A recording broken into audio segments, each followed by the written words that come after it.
Every time the train passed through this eerie stretch of tall grass, it would mysteriously stall out. Curious, I was about to ask someone about it when that simple impulse nearly cost me my life. The other passengers remained unusually quiet. Unable to contain my curiosity, I stepped off the train. As I looked around, I noticed faint glimmers of light flickering in the distant grass. Just as I was about to lean in for a closer look, a beam of light suddenly flashed on, startling me. It was the conductor. The conductor explained that the train had stopped due to a boiler malfunction and would resume once it was fixed. He warned me not to wander off, promising to call for me when the train was ready to depart, but only twice. After that, the train would leave without me. Just then, the glimmers in the grass started moving. The strange sight drew me in, and I felt compelled to investigate. I pushed through the tall grass and approached the light, but it suddenly went out. I was about to venture deeper into the field when the conductor's voice rang out, announcing the departure. But before I'd gone far, I heard a disturbance nearby, and a strange shadow flashed past. Panic seized me. I spun around to run, but soon realized I was lost. The towering grass blocked my view completely.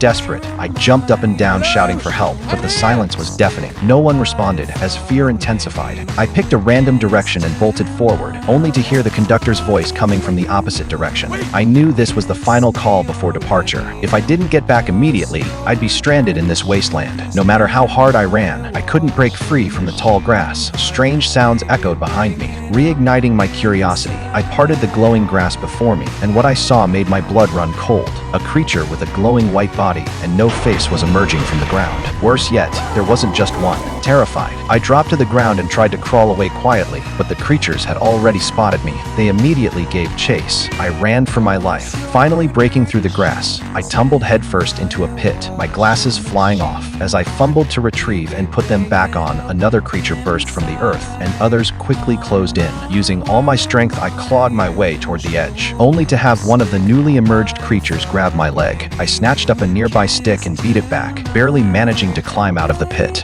I could see the train in the distance, but it was already starting to move. I sprinted toward it, but just as I cleared the grass, a creature tackled me to the ground. Two of them began fighting over me. I thought about escaping during the scuffle, but more creatures kept appearing. Just when I thought all hope was lost, flames suddenly lit up the darkness. The conductor was swinging a torch, driving the creatures back. With his help, I managed to survive and climbed aboard the train at the very last second before it departed. To restore power for a stranger's home, I went to the wrong village, had my truck break down, carried a transformer bushing through freezing water, and spent 2 full days only to not even receive a single word of thanks. One day, I responded to a repair call. As soon as I walked in, I saw a child paralyzed in bed. The homeowner was a man with limited mobility. At that moment, I felt a mix of emotions. The only thing I could do was fix the electricity. After checking, I found that the transformer bushing was damaged, and new ones would take over 10 days to arrive. I had no choice but to tell the man the situation and started heading back. Not long after, my colleague called me again. He said there was a scrapped transformer in a nearby village. On the way, I encountered a river. I tried to drive across it, but my old truck broke down in the water. I had no choice but to abandon the vehicle and continue on foot. I couldn't find the transformer. When I contacted my colleague again, I realized I had gone to the wrong place as I was about to leave. A blind man called out to me. He said he had a date and asked if I could give him a ride. I helped him across the river, assisted him onto the vehicle, and when we passed a field of flowers, he asked me to pick a bouquet for him. After doing so, I drove him to his meeting spot and watched him reunite with the girl waiting for him. Only then did I continue my journey. Soon after, learning from last time, I used a cable system to cross instead of driving through. Finally, I arrived at the correct village and found the abandoned transformer in a field. Just as I was about to remove the bushing, an old man stopped me. He said he was entrusted to guard it. I showed him my ID and explained, but he couldn't read and didn't believe me. I had no choice but to go find the village head. When we returned, the old man was gone. We entered the house and found that he had passed away. The village head said his health had long been failing, yet he had continued guarding the equipment out of responsibility. I removed the bushing and returned to the river. I returned to the power station, grabbed oil and ropes, and rushed back to the man and his child. But after installing the bushing, I found it was leaking oil. It couldn't be used. I contacted my colleague again and learned that a nearby town had a new bushing, but the shop was already closed. It could only be picked up the next day. I didn't want the father and son to spend another night in the dark, so I left a leave note at work, borrowed a vehicle, rented a generator, bought diesel, and rushed back overnight. I connected the generator and the lights in the house finally came on. Then I quietly left. Early the next morning, I went to the nearby town, bought the new bushing, and returned to complete the repair. Power was finally restored. I then tried plugging in the child's anti-bedsore mattress. only to find it was already broken. I went to a shop to buy a new one, but didn't have enough money. So I went to a friend's house, left a note for his child, and took a sheep as collateral. When I was about to leave, my vehicle wouldn't start. An old man on a donkey helped fix it. I sold the sheep at a ranch, bought a new mattress, and returned to the house. No one answered, so I placed the mattress inside and quietly left. When the man returned, he went on with his life as usual, completely unaware that something new had been left behind in his home. Excuse me?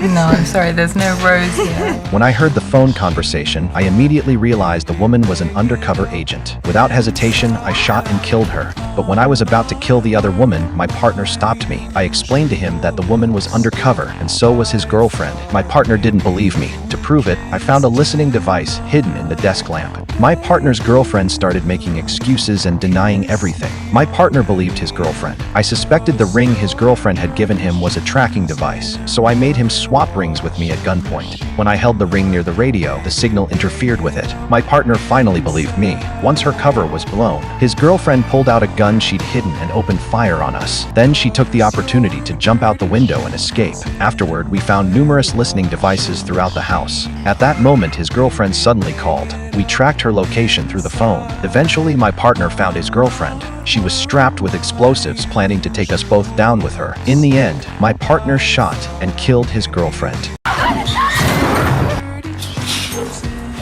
I witnessed a murder and immediately shut the window, but the man still spotted me. He stared at me in utter disbelief. I was the spitting image of the victim. Once he'd seen me, I bolted out of my apartment, afraid his crime would be exposed. The man came after me. I frantically jumped into a cab and desperately started dialing 911. Hello? I think I saw a murder. What I didn't know was that the killer had already caught up. I got out at my office building, and the man had quietly followed me there. I slipped into the storage room looking for something to defend myself with, but the moment I stepped out, I ran right into him. I took off running in blind panic with the man hot on my heels. I made it back home and locked the door behind me, then heard his footsteps coming up the stairs, followed by the sound of him picking the lock. The man tried to explain something to me. I pulled a gun from my bag. He lunged at me and shoved me into the room. In the chaos, I shot and killed him. Just then, I heard a window opening. I turned to look and saw someone across the way who was the spitting image of the killer. I was caught in an endless loop. Lazy much! Mush! Mush! Mush! No! Hey! River ice is gonna break up any minute. A dog is trying to help you keep your life! Mush! They're not here. They're gone. I've been sleeping for 2 days in my bed. I'll be back. Stay, go, do what you want. They're all gone! My dogs ran off! My fortune lost! He doesn't want me finding the gold.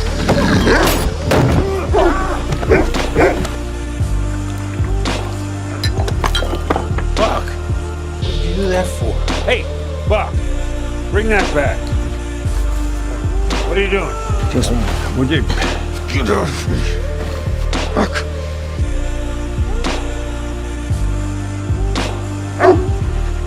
That's good, Buck, but more like this. Huh? Fairy tale's true. Atta boy!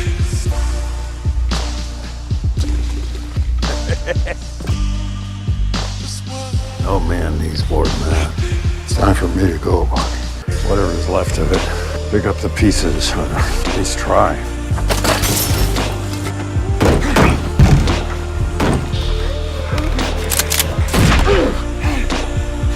Where's the gold? Take it all. Won't change anything.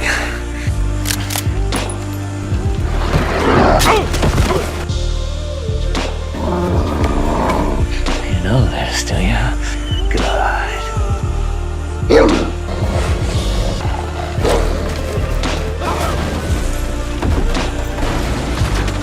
It's okay, boy. You're home. I was standing at the spaceship's hatch. The next second, I threw open the door and was instantly sucked out into space. Right then, out of the emptiness of space. A phone booth appeared without warning. The doctor flung open the booth's door and yanked me inside as I flew past like we'd planned the whole thing. But the truth is, just moments before, the doctor had been 12,000 years in the future from this exact point in time. He'd been in a museum when he discovered a flight recorder from a spaceship. Carved into it were words in the specialized language used by time travelers like us. They read, "Hello," and "Sweetie," clearly the work of another time traveler. The doctor immediately grabbed the black box and made a beeline back to his time machine. Once back in the time machine, he decrypted the footage from the black box in it. I was blowing him kisses across 12,000 years of time. Right after ID finished carving those words, a squad of security guards had come after me. But ID just stood calmly at the hatch and called out a string of numbers using those time coordinates. The doctor pinpointed this exact location in space and time, then traveled back 12,000 years to save me from drifting off into space. The two of us immediately piloted the phone booth to follow the ship, but the ship's engines had malfunctioned and it veered completely off course. The phone booth followed the ship down to an unknown planet where the ship had already crashed. Fortunately, it had hit an ancient, long-abandoned temple with no life forms inside. According to the black box data, there were no survivors on board, but I just smiled mysteriously and said, "Everyone is dead, sure, but the thing in the cargo hold, that never dies." I immediately sent a signal into the air and 4 soldiers materialized instantly, tracking the beacon. Our mission was to eliminate the weeping angel aboard that ship. I pulled up a 4-second clip of footage, just a single frame showing the weeping angel from the ship. In the image, it was an angel statue with its back to us. To make sure everyone could see it clearly, I kept the 4-second clip on loop. These weeping angels are perfect predators, as old as the universe itself. Under the gaze of any living creature, they turn to stone, frozen in place, and if 2 angels ever lock eyes, they become locked in an eternal stalemate, never to break free. That is why they always cover their eyes with their hands, like they re-weeping. Hence the name, Weeping Angels. After this quick briefing, I led everyone to prepare to enter the ship's wreckage and destroy the angel. Mary was bored out of her mind. As an ordinary person, there wasn't too much she could help with, so she stepped outside for a moment to say hello to someone. When she came back to the wreckage, the angel that had been facing away from us had turned to the side. The footage was supposed to be just a single frame. She immediately asked me to confirm, and I told her the same thing, but when she looked at the footage again, the angel had completely turned around and was staring straight at her. Fire! Fire! Ah, fire! Hey! Oh, sorry! You're so hot. Excuse me? No, I mean, like, you're smoking. No! Are you done yet? An unexpected encounter that made 2 sworn enemies fall in love. Promise me one thing. Before my grandmother passed away, she made me promise to marry someone from the fire people. When water meets fire, it evaporates. When fire meets water, it goes out. It is fate, written in our very nature. But when I met Wade, I discovered he was far more interesting than I ever imagined. As we spent time together, I fell completely in love with him, and we started going on dates all the time. Mom, it's okay. He's just a friend. Then one day, my mother caught us together by accident. She was dead set against me seeing Wade. Fire and water cannot be together. And when my father found out, he hit the roof. He actually made Wade swallow a burning coal as a test. Wade was terrified, but he didn't hesitate. He swallowed it down. Then my mother raised the stakes even higher with 2 wooden sticks, demanding that he use his own flames to light them if he wanted to pass. See, Ember? It cannot be. She figured this would make him back off for sure. But Wade walked right up to me, opened his coat, and used his transparent body to focus the light I was giving off. He actually managed to light the sticks. 2 beings who were supposed to cancel each other out ended up together because of love. Do you think you'll be able to love the baby? I do. Is there anything that you'd like to ask me?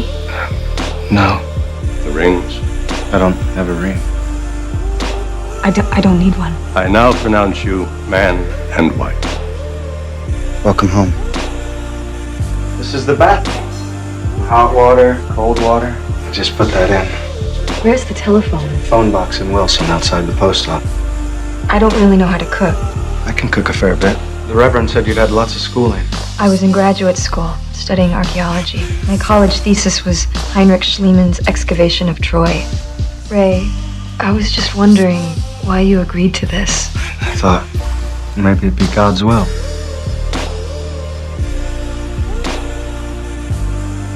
I'll be in the library. Are you expecting a little one? Yes, ma'am, we are. Is there any word from Edward? No. Do you have any books on Henry Schliemann? I think he was an archaeologist. I just have a letter I need to drop at the post office. Well, I'd say we're looking at the 3rd week of December. People will know the baby's early. What will they think then? They won't say a thing. They want the best for us. What are you doing with that thing? Said you like to swim. Dig you a hole. Summertimes you and the children can go swimming. I didn't ask him to do that. I don't know why he's going to the trouble. Or he just wants to please you.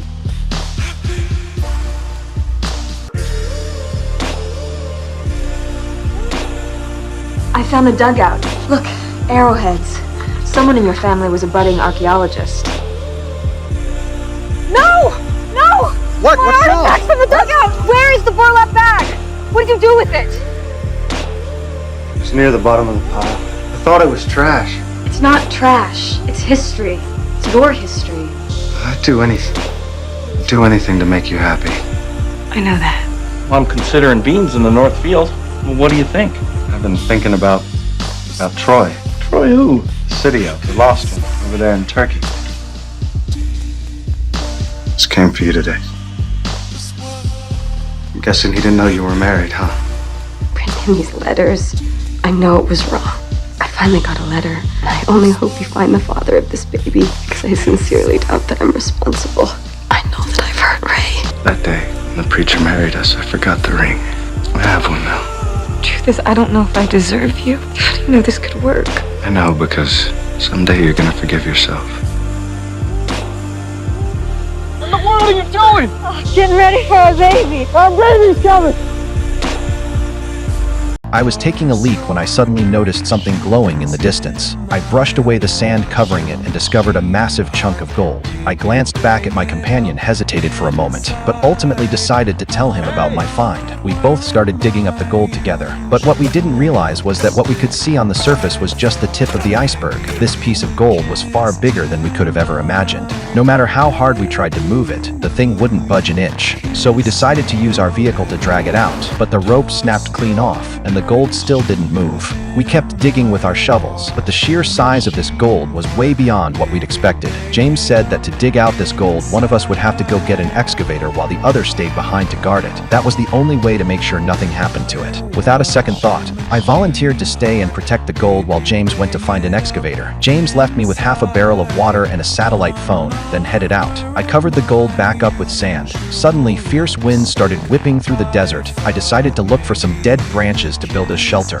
and on the other side of a sand dune I discovered the wreckage of a plane. I stripped parts off the wreckage and dragged them bit by bit back to where the gold was, using them to set up a makeshift camp at dusk. James suddenly called me on the satellite phone. He told me his vehicle had broken down and it would take another 2 days before he could make it back. Nearly at my breaking point, I endured 2 days in that desert. To make matters worse, I accidentally knocked over the half barrel of water I had left. While searching for water, I spotted a figure in the distance walking toward me. I quickly hid inside the plane wreckage, but she found me anyway. This woman sensed I was hiding something and kept following me, determined to find out what. When we got back to camp, I was terrified she'd discover the gold. I warned her to leave immediately, but she guessed I was hiding something. In a panic, I accidentally killed her with my shovel. I quickly dug a large pit and buried her body. The next day, I finally got a call from James, but he told me he'd need a few more days before he could get back. I completely lost it. Just then, a sandstorm tore through the desert. I frantically ran back to camp, but the storm completely destroyed it. After the sandstorm passed, in my delirium, I saw that woman I'd killed again.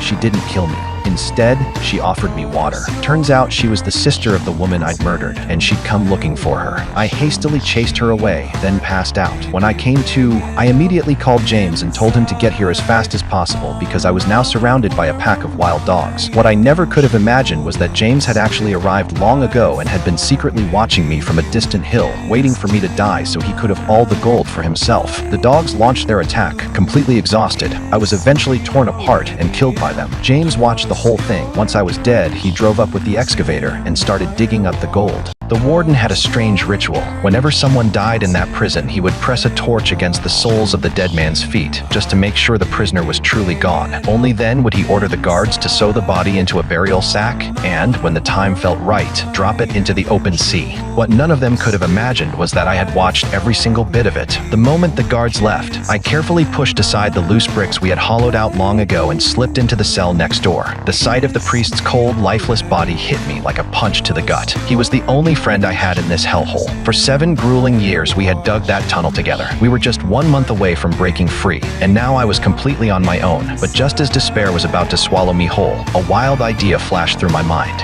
First, I tore open the burial sack around the priest and dragged his body back into my own cell. I laid him on the bed and arranged him to look like a sleeping man. Then I cut off my own hair and spread it over his white hair to complete the disguise. Once everything was set, I put the bedding back in order, crawled back into the priest's cell, and pulled the treasure he had kept hidden for years from the hole in the wall. Then I climbed into the burial sack and sewed it shut around myself. Not long after, the guards came back from their meal, hauled the body up to the roof, chained an iron ball to its feet, and hurled the sack into the sea. The second I hit the water, I yanked out the knife I had hidden on me, slashed through the sack, broke free from the iron chain, and fought my way to the surface with everything I had. That evening, the guard came by as usual to drop off my meal. He called out. No answer. He shoved open the cell door and yanked back the blanket and froze dead in his tracks. Lying on that bed was the priest, the man who was supposed to be at the bottom of the ocean. The warden rushed over moments later. His eyes landed on the strands of hair scattered on the floor, and something shifted in his expression. He ordered the guards to move the bed and pry up the loose bricks. What he found left him speechless. By then, I had already made it across the strait, but I was far from safe.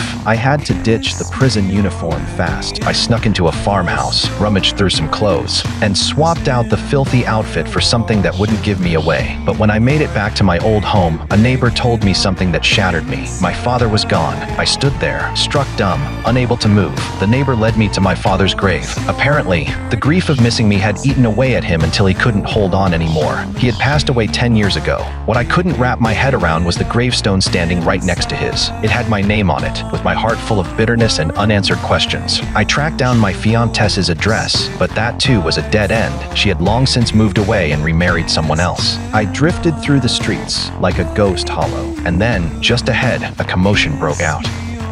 This man told me that if I could stand inside the square right in front of me without moving for a full hour, he'd hand me $50. I thought he was joking. He turned to walk away, and I grabbed his arm. If you're serious about the $50, I said, I'll do it. He told me to start right then and there. When the hour was up, he'd come back to pay me. I stepped into the square. An hour later, he came back and handed me $50. Then he told me that if I stood there for a full day, he'd pay me $200. I agreed without a second thought, and just like that, he was gone again. That day, my friends asked me to go skateboarding. I'm working, I really can't. I turned them down. Another day, when no one was around, I snuck 1 foot outside the square, then quickly pulled it back. But that evening, I waited and waited. He never showed up to pay me. I understood. That was the price of stepping out of the square. One day, a thief ran past me and a woman desperately begged me to help. But I was afraid of stepping outside the square and losing my job, so I turned her away. When the time came, he showed up to pay me as usual. I told him I wanted to quit. He asked if I was sure. I hesitated, and in the end, I chose to stay. Years passed. I was still standing in that same square, watching young people skateboard.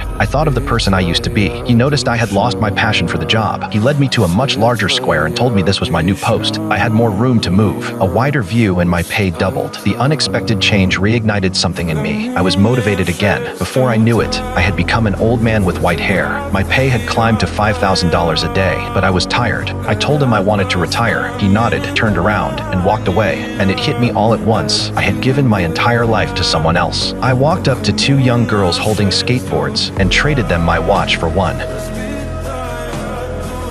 I'm Lou. The first time I met William, his frosty demeanor frightened me. William.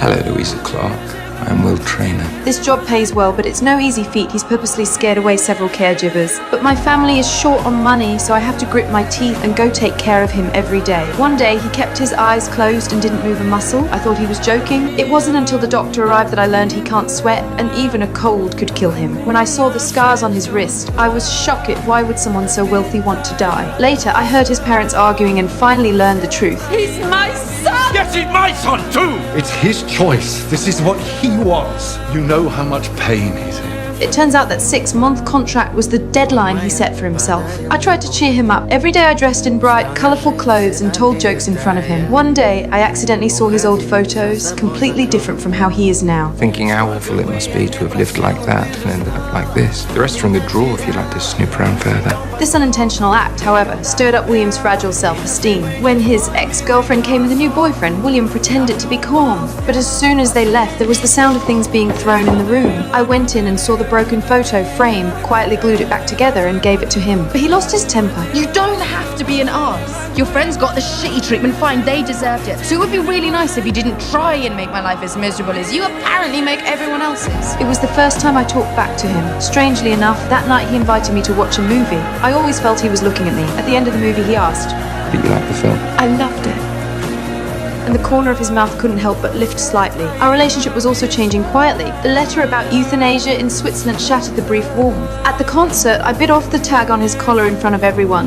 On the ride back, we sat quietly and he said, I don't want to go in yet. I just want to be a man who's been to a concert with a girl in her own dress. It seemed as if only at this moment can he regain a trace of manly dignity. At his ex-girlfriend's wedding, I sat right in his arms to dance. He held me stiffly and we slowly spun around on the dance floor. On the day we went to Hawaii, it rained heavily at night, but he insisted on keeping the window open. He said he wanted to listen to the rain and asked me to stay with him. I was going to make his bed and then go back to my room, but he said, Don't go back to your room to 9 o'clock. The wind and rain were fierce, and we had a wonderful night.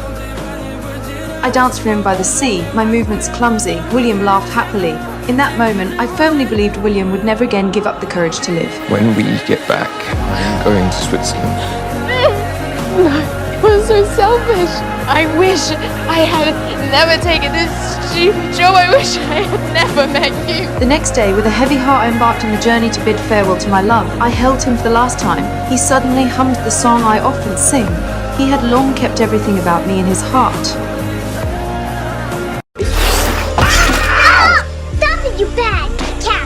I don't think she could tell the difference between fantasy and reality. She said the bird told her the cat started it. I really think that we should consider getting rid of the bird. You have to learn how to fly, Polly. I'll show you. Come on, now fly. Marie! Marie! Help! Marie couldn't talk, but Dad couldn't listen, so they got rid of me. Marie! That's the house. That's it. That's it. That's it. That's the one. I'm sorry, dear. They've moved away to Los Angeles. It's 2,000 miles. You're in L.A. I made it, L.A. I don't believe it. Such an all-weather is not in this book. Maybe they have an unlisted number. If you really want to find Marie, you're gonna need lots of the green stuff. Money. Hold it right there. Benny, where you going? Benny! Benny! Won't you consider helping us? I'm going to have you moved out of here tonight, and I promise you, I will take you to see Marie when we're done. There's no legal requirement that we have to return him. No, he's the property of the Institute now. What? Liar. Liar! Liar! Close the door! They were cutting me. They were taking away the one thing that made me different from them. We will find you, Marie. That's what they all said. Polly? Come back here. It's not Marie. It's not her. I just grew up, that's all. Marie! You got big. You beat doesn't discriminate. Dog skin, human skin, they both fry. I thought you wanted have one me. job to do. Take care of this dog. It's the reason I made you. I'm sorry. I know you were born yesterday, but it's time for you to grow up! You're unwell. What would you like me to do? Call the doctor. Come on, Dewey. Let's get this show on the road. Oh, no.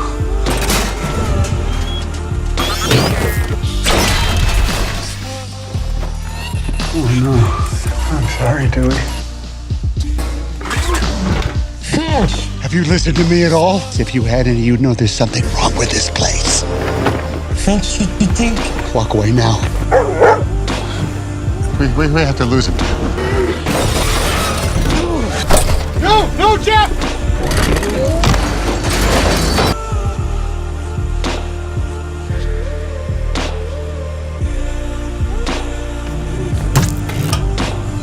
I think you need to come and see this. I didn't mean to hit it. I thought you said it's Swiss cheese. I don't know. I'm dying, Jeff. But I'm going. You promise to do what's right for Goodyear? Where's your ball?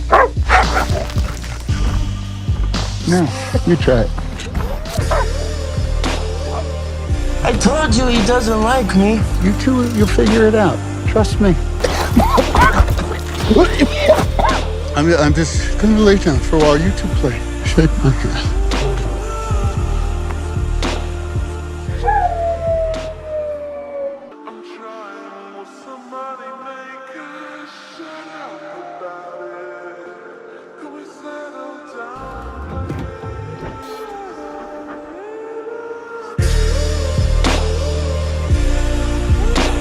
I withdrew all my retirement savings and used it to buy lottery tickets, because I had discovered a major loophole in the system. When the jackpot reached a certain amount and no one won, the prize money would roll down and be redistributed to smaller prizes. That if I bought enough tickets during that window, the total return from smaller prizes could exceed the cost of buying the tickets. On draw night, I stared at the screen, writing down every number, then checked each ticket one by one. But after cashing out, I realized I had actually lost $300. Then my wife said something that changed everything. The reason I lost was simple: I hadn't bought enough tickets. The smaller the sample size, the more randomness affects the outcome. I pulled out all my savings and bought $8,000 worth of tickets. This time, I made a net profit of $15,700. The next day, my wife and I went straight back to the lottery shop and reinvested the $15,000 we had just earned. We spent the entire day printing tickets, then stayed up all night checking them. By morning, we had made another $21,430. That's when we decided to scale it. We formed a small company and invited people in our town to invest. Thanks to my reputation, many were willing to join. This time, we invested $40,000 and bought 20,000 tickets. The next morning, the shop owner rushed over with good news: our money had doubled overnight. $40,000 had turned into $80,000. Everyone involved was doubling their assets. But then, we attracted attention. A group of Harvard students discovered the same loophole. They organized a team and entered the game. On their very first draw, they made over $50,000. Their leader quickly realized something: without competition, they could make even more. By analyzing lottery sales data, they tracked down towns with unusually high ticket volumes. Then they came directly to us, arrogant, confident. He even suggested I should work for him. I told him the truth: I wasn't doing this for money. I just wanted something to do after retirement. The next day, everything changed. The jackpot rolled down early. I knew immediately what had happened. The Harvard student had interfered. Using his father's connections, he convinced wealthy investors to inject massive funds, artificially inflating the jackpot and triggering an early rollover. I went straight to Harvard and confronted him in person. He smirked, expecting me to lose control, but I stayed calm. And then I exposed his strategy. You think being the smartest guy in the room is all that matters. But it turns out it's this room that matters. All these bright young people helping you get rich. How are you helping them?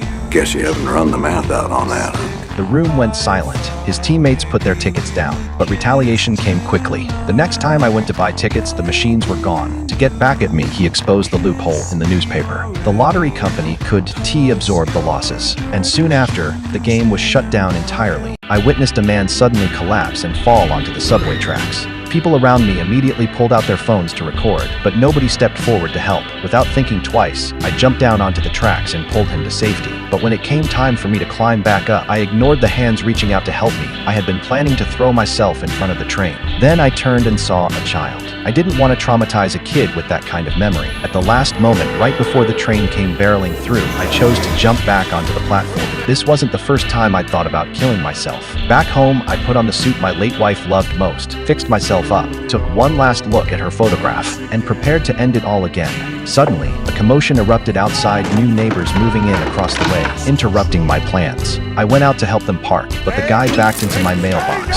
I ended up having to park the car myself. Inside again, I set up to hang myself, but the neighbor's daughter suddenly appeared. I couldn't let a child see something like that, so I stopped. I visited my wife's grave to apologize for missing our anniversary the day before. I told her I'd be with her soon, so I put on the suit again and prepared to go through with it. But the doorbell rang. Furious, I undid the noose. It was the neighbor's 2 kids. They brought food to thank me for helping with the car yesterday. After they left, I looked at my wife's clothes and didn't hesitate. I kicked the stool away with determination. The rope snapped and I crashed hard onto the floor. That night, I tried carbon monoxide poisoning. I sealed the car windows, started the engine, and lay down in the back seat, waiting to die. Someone knocked on the garage door, another failed attempt. I threw the door open in anger. The neighbor's husband had gotten injured. His wife couldn't drive and had no way to get him to the hospital. I had no choice but to take him to the ER. The neighbor also asked me to watch her 2 kids. I found a stray cat at my doorstep. I left out some food for it, but the cat disappeared. The neighbor helped me find it. Turned out her family was allergic to cats. Never liked cats myself, but I reluctantly took it in. As I cared for this cat, something in me slowly began to heal. I went back to my wife's grave and explained that once I got the cat settled, I'd come to her. Later, the neighbor asked me to watch the kids again. Her husband was still in the hospital and needed care. I acted annoyed, but I spent a wonderful day with the children. Before I knew it, I'd become part of this family. In the days that followed, thoughts of suicide gradually faded. More and more people came into my life. The neighbor had a 3rd child, and I naturally became the baby's grandpa. I discovered what life was worth living for. Everything became beautiful, until one winter several years later, the neighbors noticed the snow in front of my door hadn't been cleared. They rushed over to my house. I was lying peacefully in bed. I had left this world. This time, I didn't kill myself. What's that on your head? That is a device for controlling a flying arrow, but I ain't quite got the hang of it yet. I didn't mean to do a mutiny. They killed all my friends. Wait. Rocket, grab the pieces and reassemble them. I think Yondu would want you to have it. Thanks. Here we go.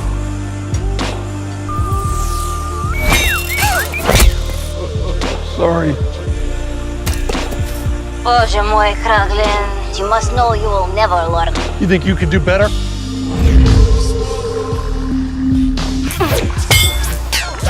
That's a stupid little pebble! I can do that with my dang finger!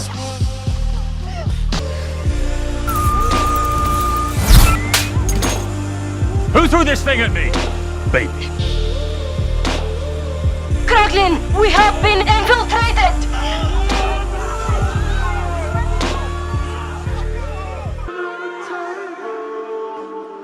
Use your heart, boy.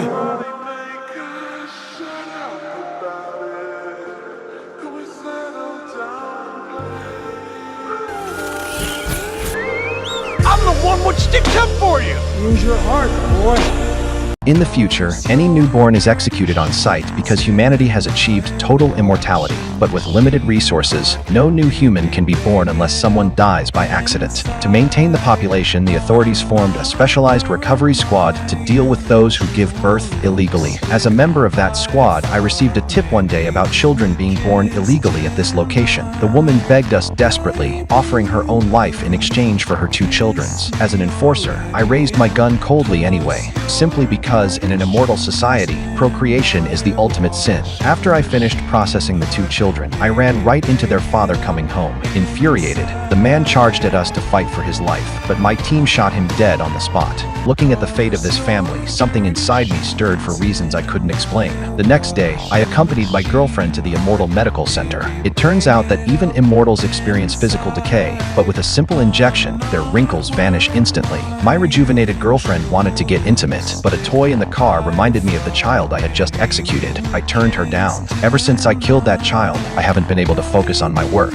Flashbacks of the young child kept haunting my mind. I noticed the brand on the toy and tracked down the shop it came from. In this age of banned procreation, I wondered why a shop like this even existed, and to my surprise, there were actually people shopping there. The woman shopping panicked when she saw me and rushed out the door. Sensing something was up, I shadowed her to an abandoned house. I found a little girl inside, but I didn't execute her. I wanted to ask her why she was willing to give up eternity just to bring a new life into this world. Facing my questions, she simply looked at her child, a tender smile spreading across her lips. It turned out she was over 300 years old. She had gone from the initial thrill of immortality to total numbness. Life felt meaningless to her until the child was born. Only then did she experience the true joy of being human. The girl looked at me with curiosity and wanted to play a game with me. Just as I was about to lean down and play with the girl, the woman seized the opportunity to grab a pistol. I immediately pinned her down and took control, listening to the child's cries. I ultimately chose not to harm them, but my partner had followed me and saw everything. We both drew our guns and fired at the same time. I chose to protect the mother and daughter until my very last breath. I am finally free, escaping the gilded cage of immortality at last. I came home from military service only to walk in on my wife cheating with my best friend. She didn't offer a single word of explanation, just shoved a divorce agreement in my face and told me to sign it. She expected me to blow up, but instead, I just turned around and walked out. The truth is, this divorce felt like a relief. Are you alright? By the time I got downstairs, I actually caught myself laughing. Here's the thing, the day before I came home, I'd met this woman at the train station. Her luggage was scattered everywhere on the platform. I was about to help her pick it up when the train suddenly hit the brakes. Lost my balance and ended up tackling her straight to the ground. In all the chaos, we accidentally swapped tickets. Later on the train, she got motion sickness and threw up all over me. I didn't make a big deal out of it, just quietly found somewhere to clean myself up. But because of that mixed up ticket, the conductor kicked me off the train. Had no choice but to catch a bus instead. And wouldn't you know it, I ran into her again on the bus. Midway through the ride, a couple of punks started harassing her. I'd had enough, got into a full-on brawl with those two lowlifes, and the driver ended up throwing all of us off. So there I was, walking to the next stop on foot. And guess who I bumped into again? Her. That is when she told me her story pregnant. Abandoned by her boyfriend, too ashamed to face her family. I felt for her, so I made her an offer. I'd pretend to be her husband for a day, help her get through seeing her family. I pulled the toy ring off a chocolate box, slipped one on her finger and one on mine. Makeshift wedding rings. What do you do? I sell chocolate. Her father took one look at my job and wrote me off completely. Welcome to a happy family. But everyone else in the family, they loved me. That night, I slept on the floor. Mia and I had a deal come sunrise. I'd be gone. But in the middle of the night, the temperature dropped like a stone. The grapevines in their vineyard were hit by frost. Mia, her family, and I all rushed out there, working through the night to save the grapes. Somewhere in those hours, working side by side in the dark, something shifted between Mia and me. Something real. The next morning, I packed my things to leave, but Mia's grandfather stopped me. He took me up to the mountaintop. Now that you're part of all this, part of us, it is the root of your life. You are an orphan no longer. And what he said hit me deep. I decided to stay and help them finish the harvest before I left. Mia stayed close, patiently teaching me how to pick grapes the right way. Her father and I ended up in this friendly competition, and I won. We both laughed about it, and just like that, he accepted me. Caught up in the joy of the harvest, Mia and I forgot about the act we were playing. Back in the house, we kissed passionate, real, but the guilt snapped me back to reality. After a few days, her father had completely warmed up to me. He even announced our wedding date in front of the whole family. That is when Mia finally came clean about everything. Her father was furious. On my way back home, I couldn't shake the feeling. My wife's betrayal, that divorce agreement in my hand. It all felt like fate pushing me towards something better, toward Mia. I turned right around and rushed back to her place. And finally, I earned her father's blessing. Get out of here, you stinking mutt! Go rifle through someone else's trash! Go!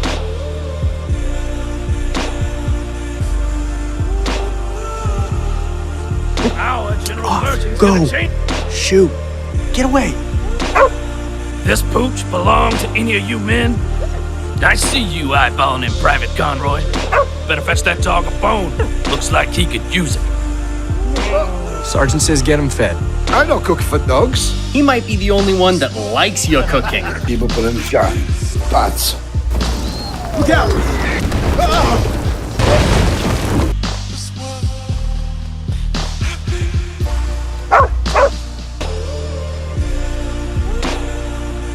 Claiborne is still somewhere out there. Gotta bring him in somehow. Stubby! Stubby! Smoke at 750 yard! Thank you, Stubby. No! Stubby! Stubby! You'll be okay, come on. Please stay with me, come on. Please stay with me. Stubby.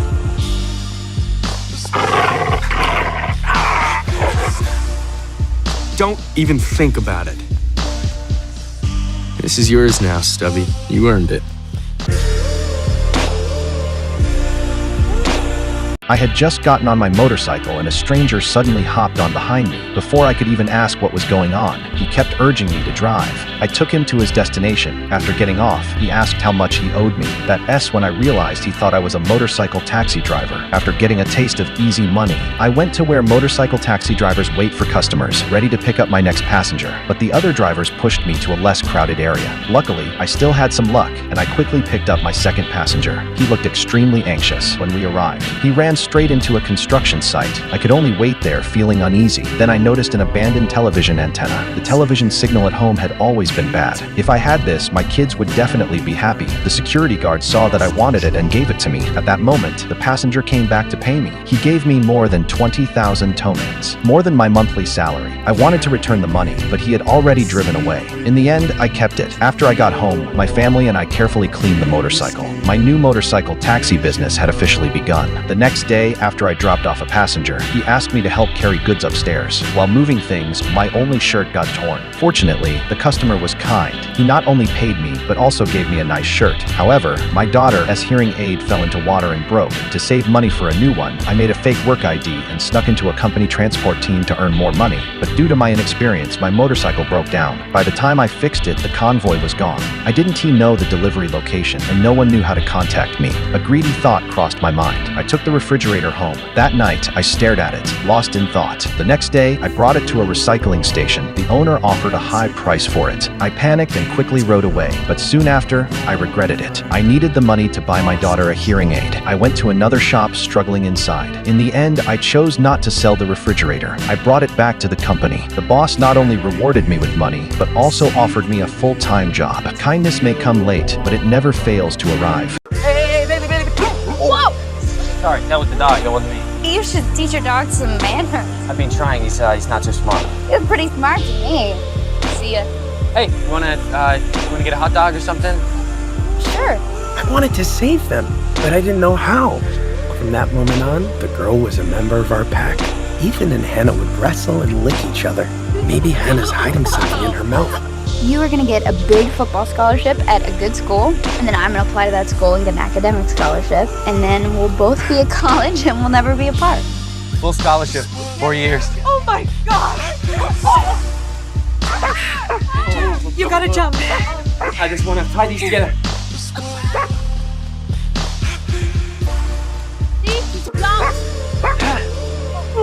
My leg! I couldn't make him play with me. All he wanted to do was sleep. We leave for college in 3 weeks. But I'll be back all the time. And I'll be here. We shouldn't be with each other anymore. It's not gonna work. I'm sorry. Right, Bailey! Keep that for me, okay, Bailey? Bye, Ethan. Drive safe. I was tired all the time. I didn't feel like playing anymore. Hey, Bailey. You okay, boy? Everyone was so sad, but I was too tired to cheer them up. Ethan, are you here? Where are you? Hey, Bailey. There he was. Lost dog. Huh? Oh, baby. There's something about you. It's your smell. You're a scruffy one. Are you lost? I know that smell. It's from a long time ago. Is that him? It is him. It's him. Yes. It's me, boss dog. Bailey. I found Ethan. Don't look at me like that. You can't stay here. Go home, Doc. You're a stubborn one, aren't you? Get a new collar. But Ethan still seemed sad. I wanted to help him. Okay, Bailey, let's do this. It's Hannah. You look different, but you still smell like biscuits. Hello there. His name is Buddy. Let's see, he belongs to... Hi, Ethan. Hey, Hannah. I brought your dog home. I owe you an apology. I saw my late grandpa appear behind me, and I was absolutely terrified. It was his ghost, and he only wanted to ask for my help. Will you help me? That's my wife. I had to go so quickly I didn't have time to say goodbye to her. Didn't have time to tell her how much I love her. Will you give her that message for me? To get my grandma to believe me, Grandpa told me the secret that only he and Grandma knew. Grandma cried bitterly when she heard Grandpa's farewell, and he left in peace after fulfilling his wish. When I grew up, I encountered a ghost once again. I need you to help me. I have to go home. My wife is pregnant. She doesn't know where I am. I decided to help him. I learned that he had passed away 30 years earlier, and his son had already gotten married and had children. He felt deeply regretful when he found out. I missed it all. You have a son who's very proud of you. He has all of your medals and He knows everything about you. My wife. Is she all right? I'm so sorry. He mentioned that she died a while ago, I think. I brought him to his son's presence and told him about his father. Neither his wife nor his son had ever forgotten him. She never forgot about you. She told me stories about you every night. We'll find you. He was determined to find his father's remains. Tell him he has to go home to his wife. She needs him. To make up for the regret he felt toward his son, he urged him to cherish his own family. He wants you to know that everything you need is inside of you. Dad, you there? Before long, his father's remains were found, and the baby was born safely. The man was finally free of regrets. He saw a beam of light and his wife calling out to him. Fire! Fire! Ah, fire! Hey, hey! Oh, you're so hot. Excuse me? I mean, like, you're smoking. That pipe squished me all out of shape.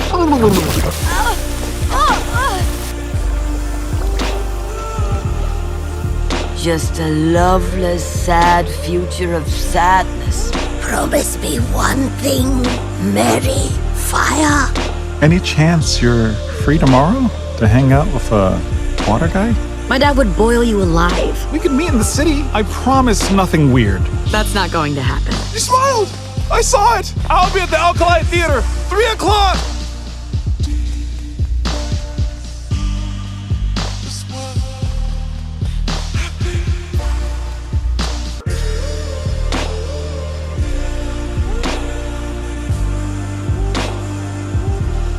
When I met you, I thought I was drowning. But that light inside you has made me feel so alive. And all I want now is to be near it. Wade, we can't touch. But can't we just prove it? And if it's a disaster, then we'll know this would never work. I could vaporize you. You could extinguish me. And then... Let's start small.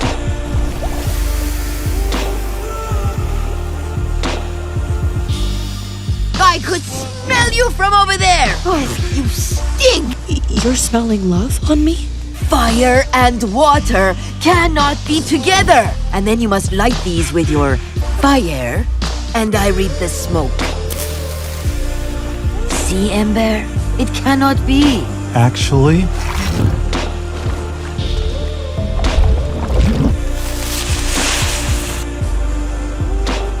there are a million reasons why this can't work. A million no's.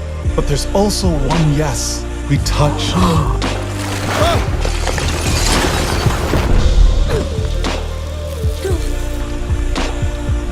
I have to open that up. The water will come in and you'll be snuffed out. But you're evaporating. It's okay. No, it's not okay. You gave me something people search for their whole lives. But I can't exist in a world without you. I love you, Wade. I really do love it when your light does that. You're in the heart! Wade is gone. He saved me. I loved him, Dad.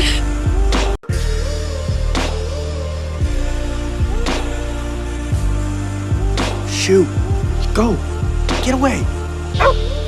This pooch belong to any of you men? I see you eyeballing in Private Conroy. Better fetch that dog a bone. Looks like he could use it. Step right here. Whose target is that? Hey, boy, go fetch it. He's quite a dog you got there, Conroy. Not even afraid of the sound of gunfire. Well done, soldier. What in Sam Hill is that dog doing here? This is an army base, not a petting zoo. Whose dog is this? He's my dog, Colonel, sir. What in tarnation? Did you train this dog, soldier? Wasn't that hard, sir. Sir, what would you have us do with the dog? As long as that dog soldiers like that, he's as welcome as any man in this army. It's gas. We need to sound the alarm. Let's go. Stubby, go! Go tell them, Stubby, go! What? Stubby? Okay, gas! Move it! Fire! Hey, little dog. Gas! Look! The dog is trying to wound us! There he is. Stubby! Thank you for my whole village. Merci à toi. Trop mignon.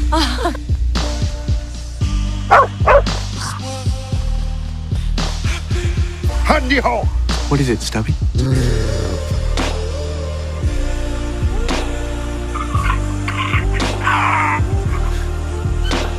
Don't even think about it.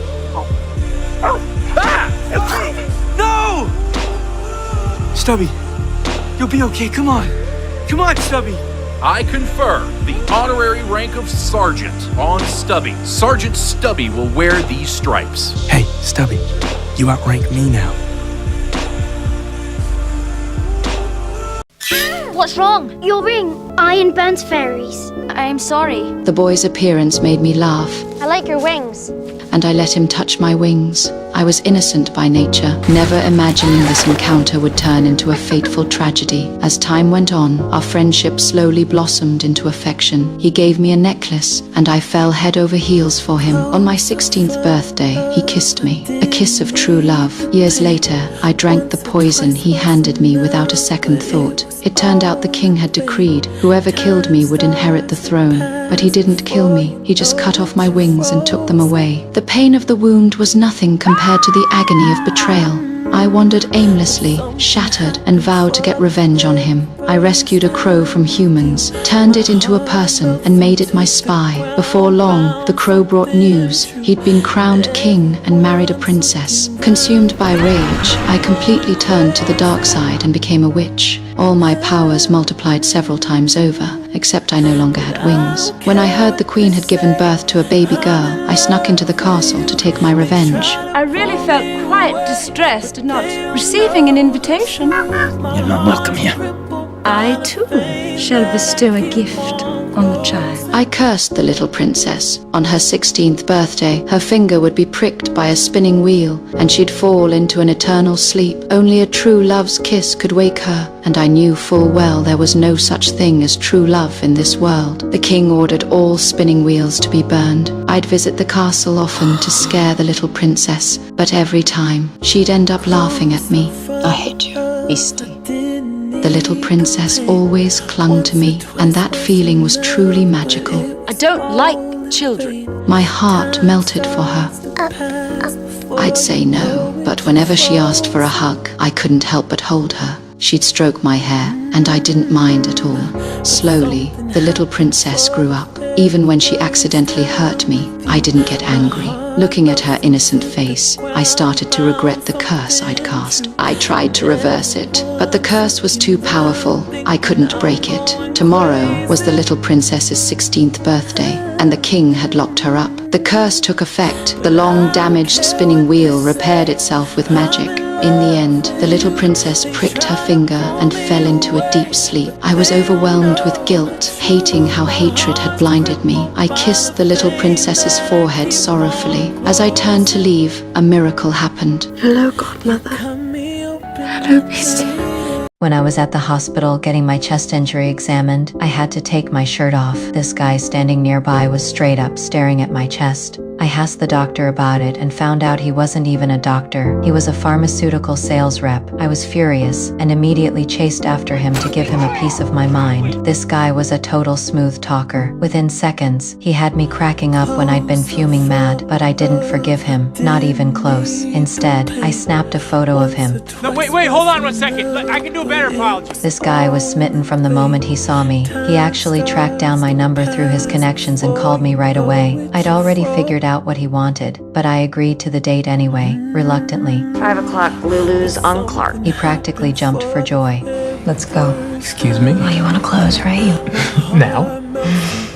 And just like that, we made it official, with one condition: either of us could walk away anytime. The truth was, I'd already been diagnosed with Parkinson's. I had no idea when my condition would start going downhill. After that, he'd often bring me delicious food, and we'd share it together every single time. Even when he was drunk, he'd always give me a call. I like hearing the sound of your voice. I could tell he'd really fallen for me, so I started pulling away. My symptoms were getting worse and worse. I'd made up my mind to break up with him. That night, I just sat there staring at his picture. The next day, as I was about to leave for treatment at a clinic far away, he came running after me. Okay, when do you get back? Never.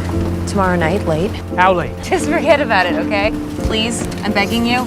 Every single day I was gone, he waited for me in his car. 2 weeks later, I came back exhausted from the trip. When I saw how worn out he looked, that's when it hit me. I was completely head over heels. When you ended, I get to hate you and act all cold and tell embarrassing stuff to my friends. Okay. Things started looking up after that. We even bought a car. But our peaceful life didn't last long. My condition took a turn for the worse, and my hands started losing all control. Are you okay? Why do I look like shit? I didn't say that. Yeah, I didn't say it out loud. I deliberately picked a fight to push him away. My body was completely out of control, and I just broke down sobbing. The moment he heard me crying, he rushed back to comfort me. He pulled strings everywhere to find me a doctor, but this illness was ultimately incurable. I watched him argue anxiously with the doctor, then got up and left, and eventually, we ended up in a huge fight. With his promotion right around the corner, I didn't want to hold him back, so I made the painful decision to break up with him. A few months later, we ran into each other again while he was on a business trip. Seeing that he'd already gotten promoted, I didn't want to hold him back any longer, and turned around to leave instinctively. While sorting through our stuff, he accidentally found the videos I'd taken. They were filled with all the little sweet moments we'd shared. After watching them, he knew he couldn't bear to lose me anymore. I suddenly realized the mermaid was suffocating. I rushed to tell the helmsman, but he insisted that mermaids only needed water and didn't need air at all. I begged him to open the crate, but he flat out refused, worried she would escape. Desperate, I grabbed the knife from his hands and pried the crate open. She'd saved my life just the night before. Yet I repaid her kindness by helping my crew capture her. During the bumpy transport, the glass case got knocked over. The moment she left the water, she transformed into human form. Exposed and vulnerable, she drew a crowd of gawkers. I quickly pulled off my jacket and wrapped it around her. You will walk. This was her first time in human form, and she hadn't gotten the hang of walking on 2 feet yet. Cannot. Walk or die. Put your arms around me. I do not ask for help. You need it. My sincerity finally won her over. Such beauty, and yet deadly. Deadly. No. It turned out that I'd mistaken the girl for someone trying to attack me last night. In the end, we cleared up the misunderstanding. Bring the creature, cover its head. She has a name! Before I knew it, I developed a different kind of feeling for her. She's Serena. The girl's tears turned out to be the real secret to eternal life. We need but one tear. Watching her get pushed around, I couldn't help but step in to protect her. The captain saw right through my feelings for her, and the way she couldn't meet my eyes gave away that she felt the same way about me. Bring forth a tear, or witness the death of this poor soul. The captain used me as leverage to force her to give up her tears. They ended up killing me anyway, but even in her grief, she refused to cave. They dumped my body in the middle of nowhere, but before long, I miraculously came back to life and rushed straight back to rescue her. You are different. You're not. You know not of kindness, compassion. Overcome with emotion, tears streamed down her face. It turned out the whole thing was the captain's setup. That's how he got what he wanted. The girl's tears. She'd completely lost all trust in me, and they abandoned her there to die. They dragged me away by force. After a brutal fight, I was badly wounded. I dragged myself back with my last breath to save her. Oh God, you will not take her. She slowly came to, and there wasn't a trace of blame in her eyes. Your heart. Your body only. I can save you. I seek but one thing. Forgive me. In the end, she pulled me down with her into the depths. At his mother's funeral, the boy appeared unusually calm. Not a single tear fell from his face. As soon as the funeral ended, he hurried straight home, locked the door behind him, and began playing computer games by himself. As he played, he muttered to himself, "Finally, I can play as much as I want." It turned out that 3 months earlier, while the boy was playing games at home, his mother had scolded him harshly and warned him not to get addicted to gaming. Growing increasingly irritated, he got into a fierce argument with her, then slammed the door and ran away from home. Half a month later, his mother suddenly collapsed at home. She was diagnosed with terminal cancer and eventually passed away. After that, the boy stayed home, playing games non-stop for 2 days and 2 nights. It wasn't until midnight that he finally felt hungry. When he opened the refrigerator, he found it filled with food his mother had prepared in advance. There was also a note inside. The moment he saw the note, the boy who hadn't shed a single tear at the funeral finally broke down and burst into uncontrollable sobs. I have something for you. For your horns. I just thought it might make Philip's family feel more comfortable.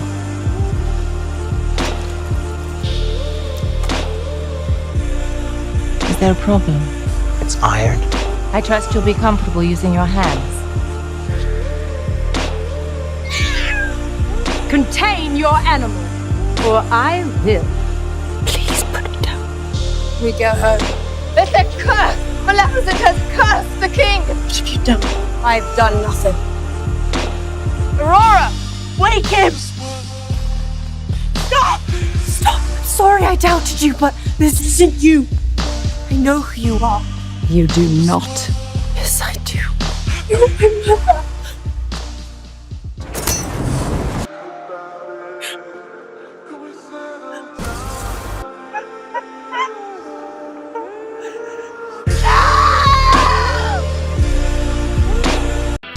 Mama? Don't you call her that. She's no more your mother than I'm your father. My foster mother took out my childhood clothes and confessed the truth. I wasn't her biological child. My foster father wanted to send me to an orphanage, but under her insistence, he backed down and said he'd take me to apply for government aid. But it was all a trap. He sold me to an old street performer. As we passed by our house, I screamed desperately, but my foster father held my foster mother back. All she could do was watch through her tears as I was taken away. Late that night, I untied the ropes and tried to escape, but the howling of wolves froze me in my tracks. The noise woke the old man, yet he didn't get angry. He simply warned me not to wander into the forest alone at night. His kindness made me lower my guard, and so began our life together as street performers. At a performance for the nobility, I met Liz, a wealthy young lady with a disability. Lonely and insecure, she connected with me over our shared sense of isolation, and we quickly became close friends. Every night, Liz would sneak over to chat with me. That evening, she accidentally saw my baby clothes, and I told her my story. Little did I know, this confession would soon unravel a shocking secret. One day, Liz discovered that the elegant baby outfit her mother was sewing looked exactly like the one I'd been treasuring. After learning about my past, her mother immediately decided to help me find my family, but no one could have anticipated that this kind gesture would inadvertently uncover a sinister conspiracy. Soon after, Liz sent me a letter saying her mother had found my biological parents. The old man was overjoyed by the news and took me that very night to meet them, but we were greeted by a man who claimed to be my uncle. What I didn't know was that a carefully orchestrated trap was waiting for me. When I arrived at the meeting place, an elderly couple emerged from a rundown house, embraced me tightly, and wept uncontrollably. Their version of how I got lost was completely different from what my foster mother had told me. The moment I became suspicious, the fake mother lunged at me. In the nick of time, the old man returned, subdued the fake father, and forced him to reveal the truth. I came from a wealthy family. My father died young, and my uncle wanted to kill me to seize the inheritance. The hired assassin took pity on me and abandoned me instead. Years later, when I resurfaced, my uncle immediately plotted this murder attempt. After learning that my birth mother was in a town just 5 kilometers away, the old man decided to take me there that very night. But heavy snow was falling outside. The old man carried me, half frozen, through the blizzard. The snowstorm obscured our path, so we took shelter in an abandoned hut and lit a fire for warmth. A large black dog beside us suddenly barked softly at the old man, then left without looking back. The old man assumed it was trying to survive on its own and let it go. After the fire died out, the temperature in the hut dropped steadily. The old man held me close and closed his eyes forever. Shortly after, the black dog returned with a rescue team. As soon as I regained consciousness, I shook the old man desperately, but I couldn't wake him. When I came to again, I found myself lying in a warm bed with an elegant woman sitting beside me. After thorough verification, she confirmed that I was her long-lost son. We embraced tightly, crying tears of joy.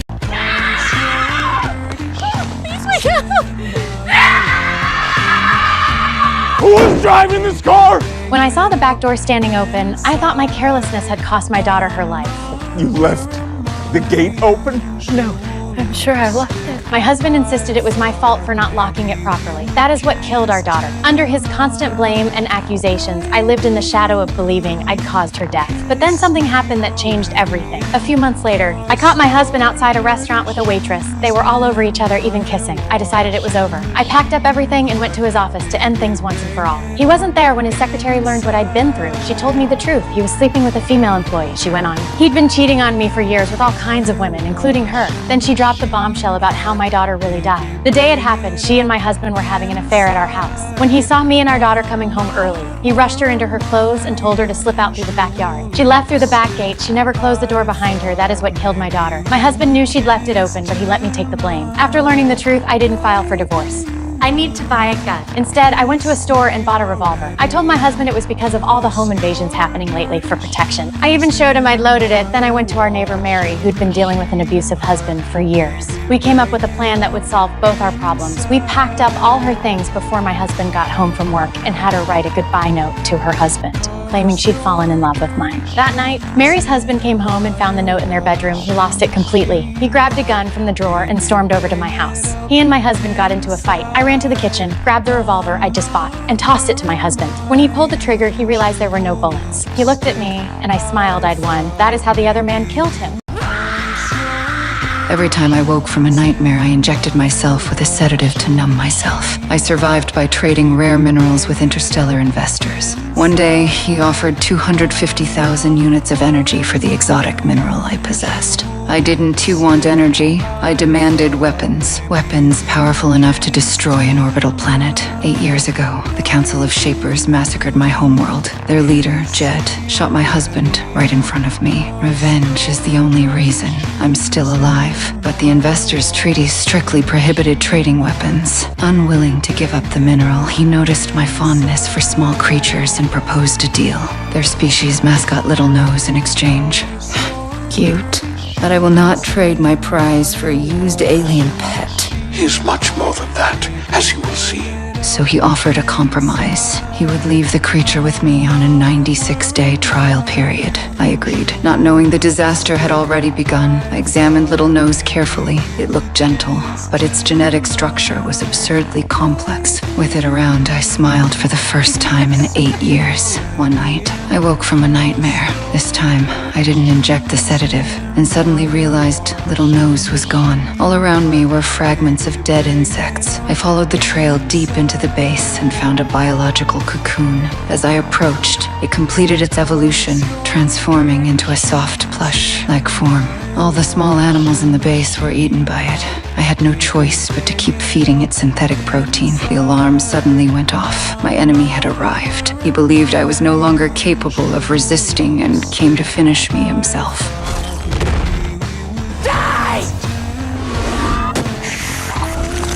You'll have to do better than that. What I launched was not a missile, but a lethal gas warhead. His army turned to dust. Wearing a protective suit, Jed entered the base, determined to kill me himself. I suddenly appeared and launched an ambush, engaging him in a brutal close fight. Just as he was about to strike the final blow, Little Nose lunged forward, buying me the moment I needed.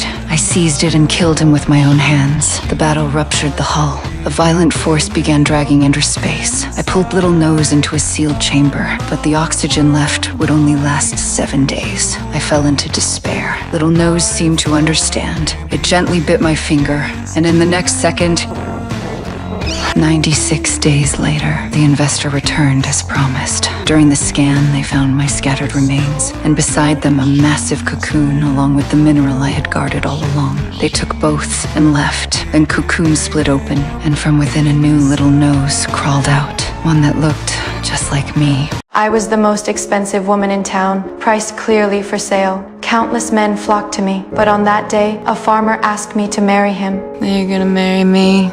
Take me away from here, give me the life I deserve. It was the 8th of March Ridge proposal that week. I'd long grown used to the insincerity of these men. I'm gonna give you a good life. I didn't bother wasting words on him and got up to show him out right away. Time's up. He was just a clown in my eyes. The next day, that man came again. So you won the lottery again. I paid double again. I told him to get real and stop wasting his money chatting with me. He still insisted on persuading me to marry him. I'd long grown tired of his sweet talk. Time's up. Get your boots on. It's Nice talking to you. On the 3rd day, he booked another meeting with me at a high price. I said hurtful things to him, hoping to make him completely give up the idea of marrying me. I feel nothing for you. Absolutely nothing. You're a dirt farmer. Yes, I am. He left heartbroken. Watching his retreating figure, I felt a flicker of doubt in my heart. I went to the boss wanting to get back the money I'd earned with my body over the years. Seeing that I was dead set on leaving, she grabbed me by the neck and threatened me fiercely. She even had her men beat me up. The next day, the man came to see me. Seeing me covered in bruises, he pulled out his entire life savings and insisted on buying my freedom. Listen, I know the timing ain't perfect, but will you marry me? He drove a horse, drawn carriage to take me home, using his mother's leftover ring as our wedding band. Once my injuries healed, I fled the farm at once while the man was out. When he came back and saw the ring I'd left behind, he hurried to chase after me on horseback, and I was caught in the end. I still couldn't believe he'd ransomed me with no strings attached. You don't own me! Instead, he just silently handed me water, then a warm coat to keep me cozy. That way's paradise. He gave me two choices. One was the pit of fire I'd once been trapped in, and the other was the home he offered me. Your choice. After he finished speaking, he turned around and left silently. I stood there frozen for a long time, but in the end, I chose to go back to the farm. The man handed me warm food, boiled some lukewarm water for my feet, and even carefully wiped the dirt off my shoes. Why are you doing this? 1 mile can be harder to walk than 20. I was completely touched by the man's sincerity. After that, we lived an ordinary yet steady life. He took me fishing together and taught me to chop wood hand in hand. At night, I leaned close to him voluntarily, but he gently pushed me away every time. This restraint made me more and more certain what he loved was never my body. Until one day, I was unexpectedly recognized by his elder brother. While he was away, his elder brother unexpectedly humiliated me in every possible way. Michael's the best man that I know, and he deserves a decent girl, not you. I accidentally discovered my wife's secret while eating. The woman I came home for is acting weird. She and my brother, who used to be like a part of our little unit, are suddenly keeping their distance from each other right in front of me, acting all formal and strange. I've been gone for months, but I'm not an idiot. I snap. I take all that anger and just pour it all over my daughter. Enough! My daughter said completely shattered my last line of defense. Couldn't you just stay dead? You're just mad his mom would rather sleep with Uncle Tommy than you. The words hit me like a lightning strike. My wife keeps trying to explain it away, making excuses, but how am I supposed to believe that a 6-year-old would just lie out of nowhere? You'd think all hell would break loose, but instead I just find myself sitting there on the living room couch, completely calm. My wife won't stop talking, throwing out excuses and justifications, but I'm so tired of hearing it. I just get up, grab a tire iron, and walk silently in the kitchen by myself. That's where I let it all out. Every scream is just me railing against this unfair fate. God, I wish I had just died on that horrific battlefield. I wish I'd never come back. No one here can possibly understand the pressure and pain I've been holding deep inside. My brother Jalen hears the commotion and rushes in. He tries to talk me down, to soothe me as I'm about to completely break. But that's when I hear the sirens wailing outside. He called the cops. Before he even came to check on me, that he took the cruelest way out and stabbed his own brother in the back. I could do it. I could pull the trigger, which would only need to move a fraction of an inch to shatter his head. But I can't bring myself to do it. It's all a sick joke. My mind just snaps. I run out the door on my own, filled with a complete despair for my own life. I don't hesitate. I press the gun to my own head.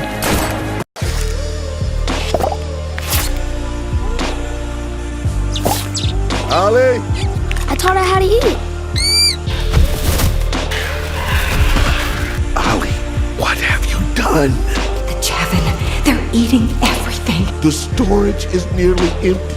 We need to find more piglets or we starve. Why did I have to feed that Javin? Why? Huh? What is wrong with me?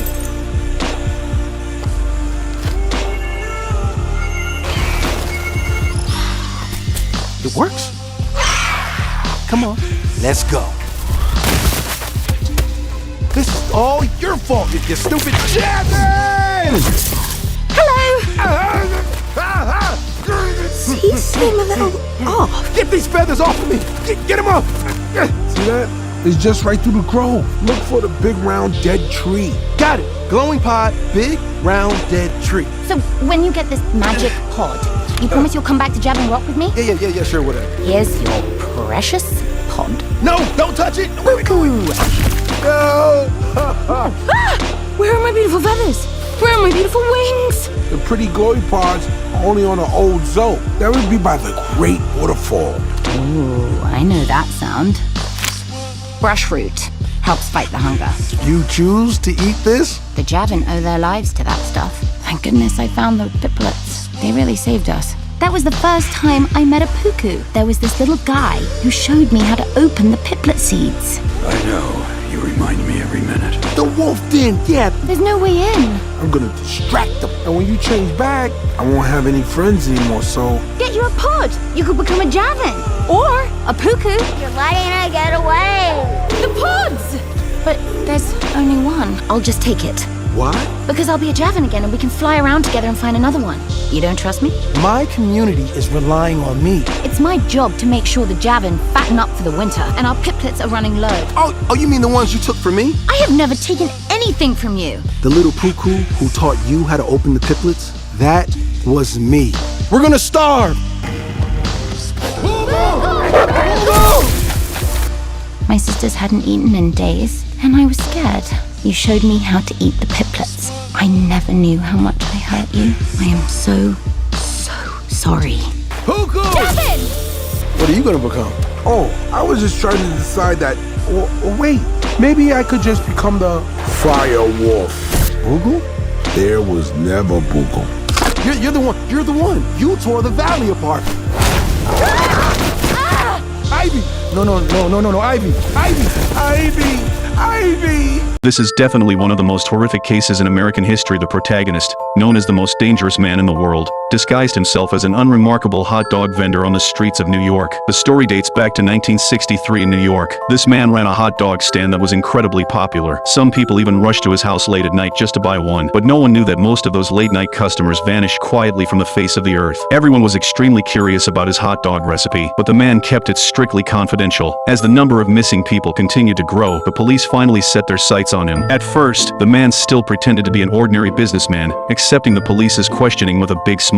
However, as the number of missing persons kept rising, the police directly broke into the man's basement by force. This search completely uncovered the veil of hell behind an iron door. There was actually a space the size of a standard basketball court. But that wasn't the most terrifying part. There was a massive incinerator in the room, and a pile of adult men's clothes was stacked in the corner. When arrested by the police, the man showed no sign of panic. Instead, he was unusually calm. When the police pressed him about where the missing people were, he stared fixatedly at the incinerator in the corner, his eyes fanatical, and said, "I'm so excited right now." As soon as he finished speaking, he rushed into the roaring flames and set himself on fire on the spot. Now you should understand why his hot dogs were so delicious, right?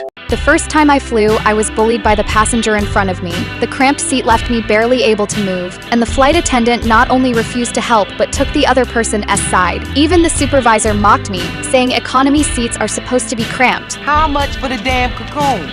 As soon as I sat in first class, I was treated completely differently. There was a whole turkey served and personal attention. After landing, the taxi line stretched endlessly, so I simply rented a helicopter and enjoyed the view from above. The helicopter landed at a 5-star hotel, and my arrival drew everyone's attention. Since I arrived early, my room wasn't tea-ready yet, and the only room available was the presidential suite for $4,000 a night. I booked it without hesitation, and the manager immediately treated me like a VIP. Looking at the luxurious menu, I boldly ordered whatever I wanted. The head chef felt we shared similar tastes, so he personally cooked for me and even sat down to chat with me. People became even more convinced that I was someone important. Even a member of parliament grew curious about me. He came to meet me while I was soaking in the hot spring.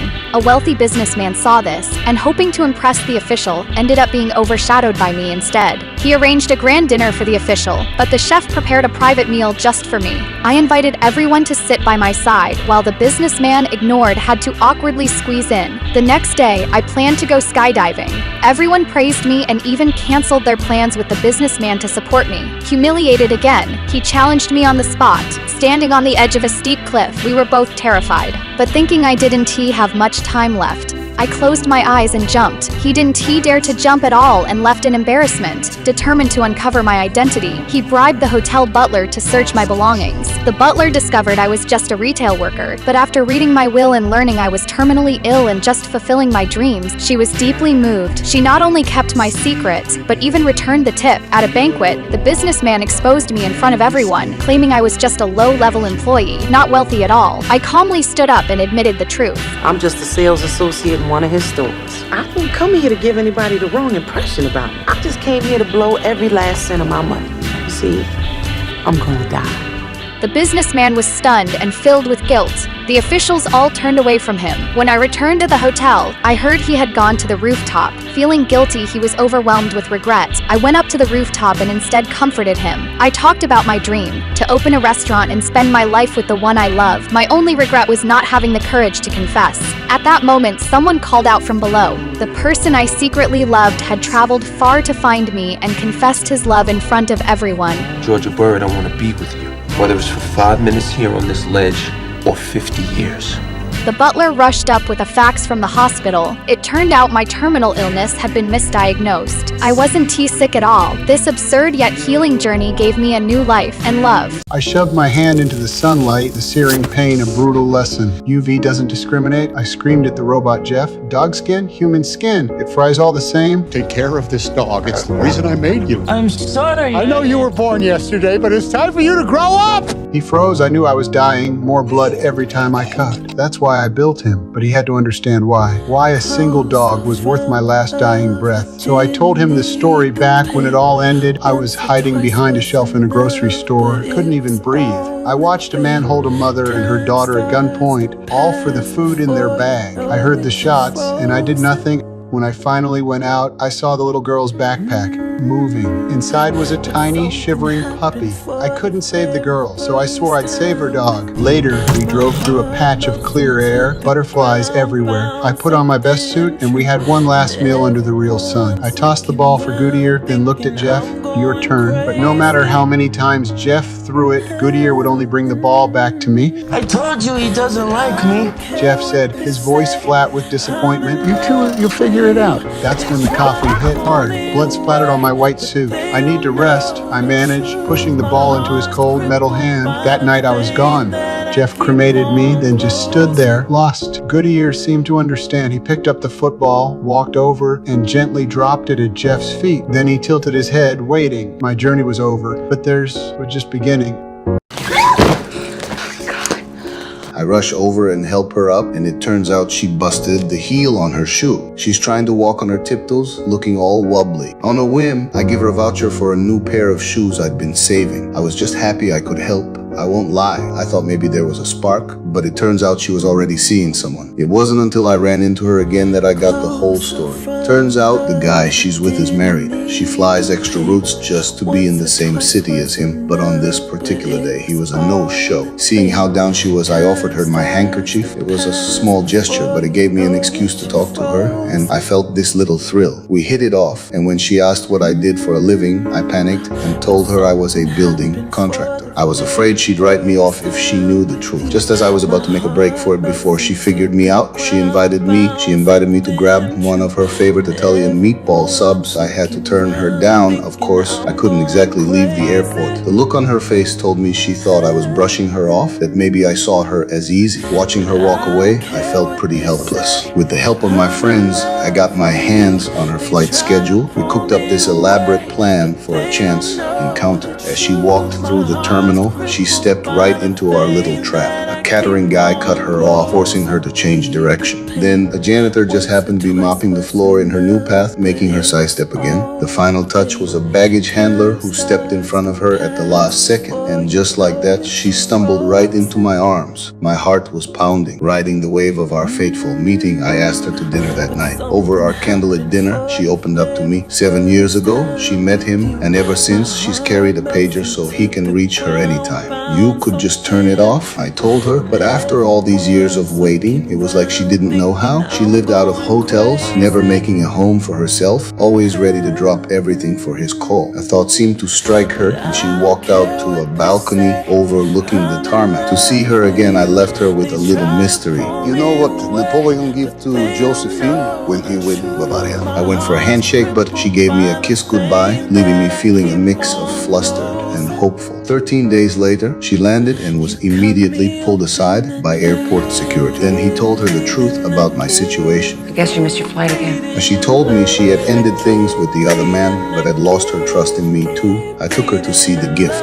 Napoleon gave Josephine 1,000 fountains, I explained. I told her everything about me. Her walls came down, and she was with me. The war in my home country, Krakosia, was over. In her hand was a document, a one-day emergency visa she had gotten from me, but she was leaving me. She had gone back to the married man who had connections to get me my passage out. She had sacrificed her own happiness for mine. I walked out of the airport doors. As I was about to get into a taxi, I saw her. We looked at each other and smiled, each of us heading toward our separate futures. Hey, baby, come on. Whoa! sorry. That was the dog. That wasn't me. My name's Bailey, and I'm a dog, but I figured something out pretty early on. My whole purpose was for my boy, Ethan. I caught a new scent on Ethan one I'd never smelled before. It was a mix of nervous and happy sweat. I followed my nose, and that's when I saw her. Her name was Hannah, so I ran right over, to break the ice for my boy. He was a little shy. Sure enough, soon they both had that same sweaty, happy smell. From that day on, she was part of our pack. I liked her. She smelled like warm cookies. The three of us were inseparable after that. Ethan would drive us around in his truck, and in the car, they were always wrestling, licking each other. I never understood why Ethan was always searching for something in Hannah's mouth. There was never anything in there. But hey, if they were happy, I was happy. I thought we'd be like that forever. But a fire changed everything. My boy was hurt. He got a new, not fun stick to carry around, and the smile was gone from his face. He shut himself away, and he shut the world out. Hannah came. She tried to pull him back out, but he pushed her away with the most hurtful words. We shouldn't be with each other anymore. It's not gonna work. I could smell his heartbreak, and just as strong, the sad cookie scent of Hannah's. She pet my head one last time, and then she threw the football, the one we'd played with 1,000 times, high into the air. The ball was gone, just like Hannah, gone from our lives forever. Not long after, Ethan had to leave for some faraway college. He threw the ball for me one last time, then put me out of the truck and drove away. I ran like crazy, chasing after him. I didn't get it. Humans are just so complicated. They leave for no good reason at all. I left, and I came back. Two smells always stayed with me, always. The smell of Ethan and the smell of cookies. I ended up astray, but I followed a memory, a feeling that pulled me back to a golden field of wheat, back to that old farm, and I found him. Time had stolen his youth, but it couldn't steal his scent. He was old and so lonely.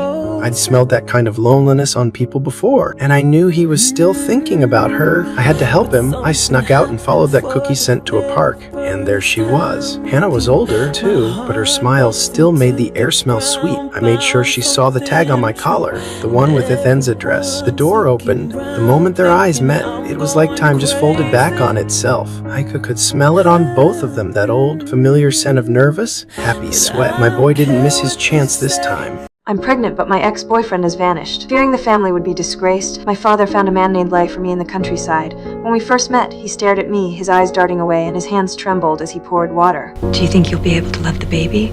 I do.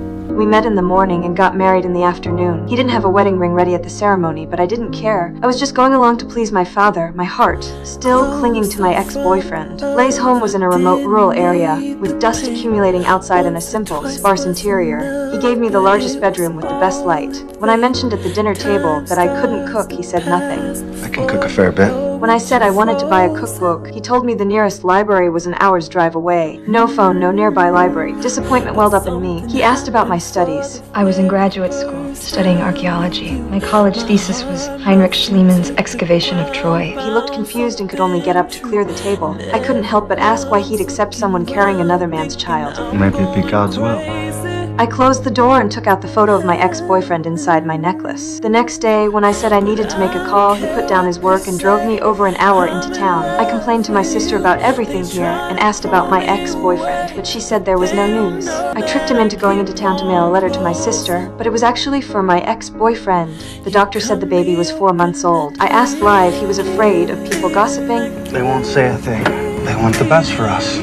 The sound of an excavator came from outside. What are you doing with that thing? You said you liked swimming, he explained. I'm digging a pool so you and the baby can play in it this summer. He'd actually remembered something I'd mentioned in passing. My sister came to visit, pointing to the desolate countryside and my ill-fitting clothes, urging me to come back. She said we could spread rumors that Lay was an alcoholic. He's the kindest person I've ever met, I said, not realizing I'd already started to care about him. But I still asked my sister to send another letter to my ex-boyfriend. I picked up some old items from the bomb shelter where Lai's parents used to live, treasures to someone studying archaeology like me. The next day, though, I found that Lai had burned them. I got angry and he panicked, rushing to the well to fetch water to put out the fire. In the morning, I saw a note he'd left. If you like these junk things, there are more in the cellar. Watch out for the dust. I laughed, then cleaned the old items in the cellar and put them on display. On a snowy day, I let the dog into the house to wait for him. When he came back, he lost his temper. Get out! Get out!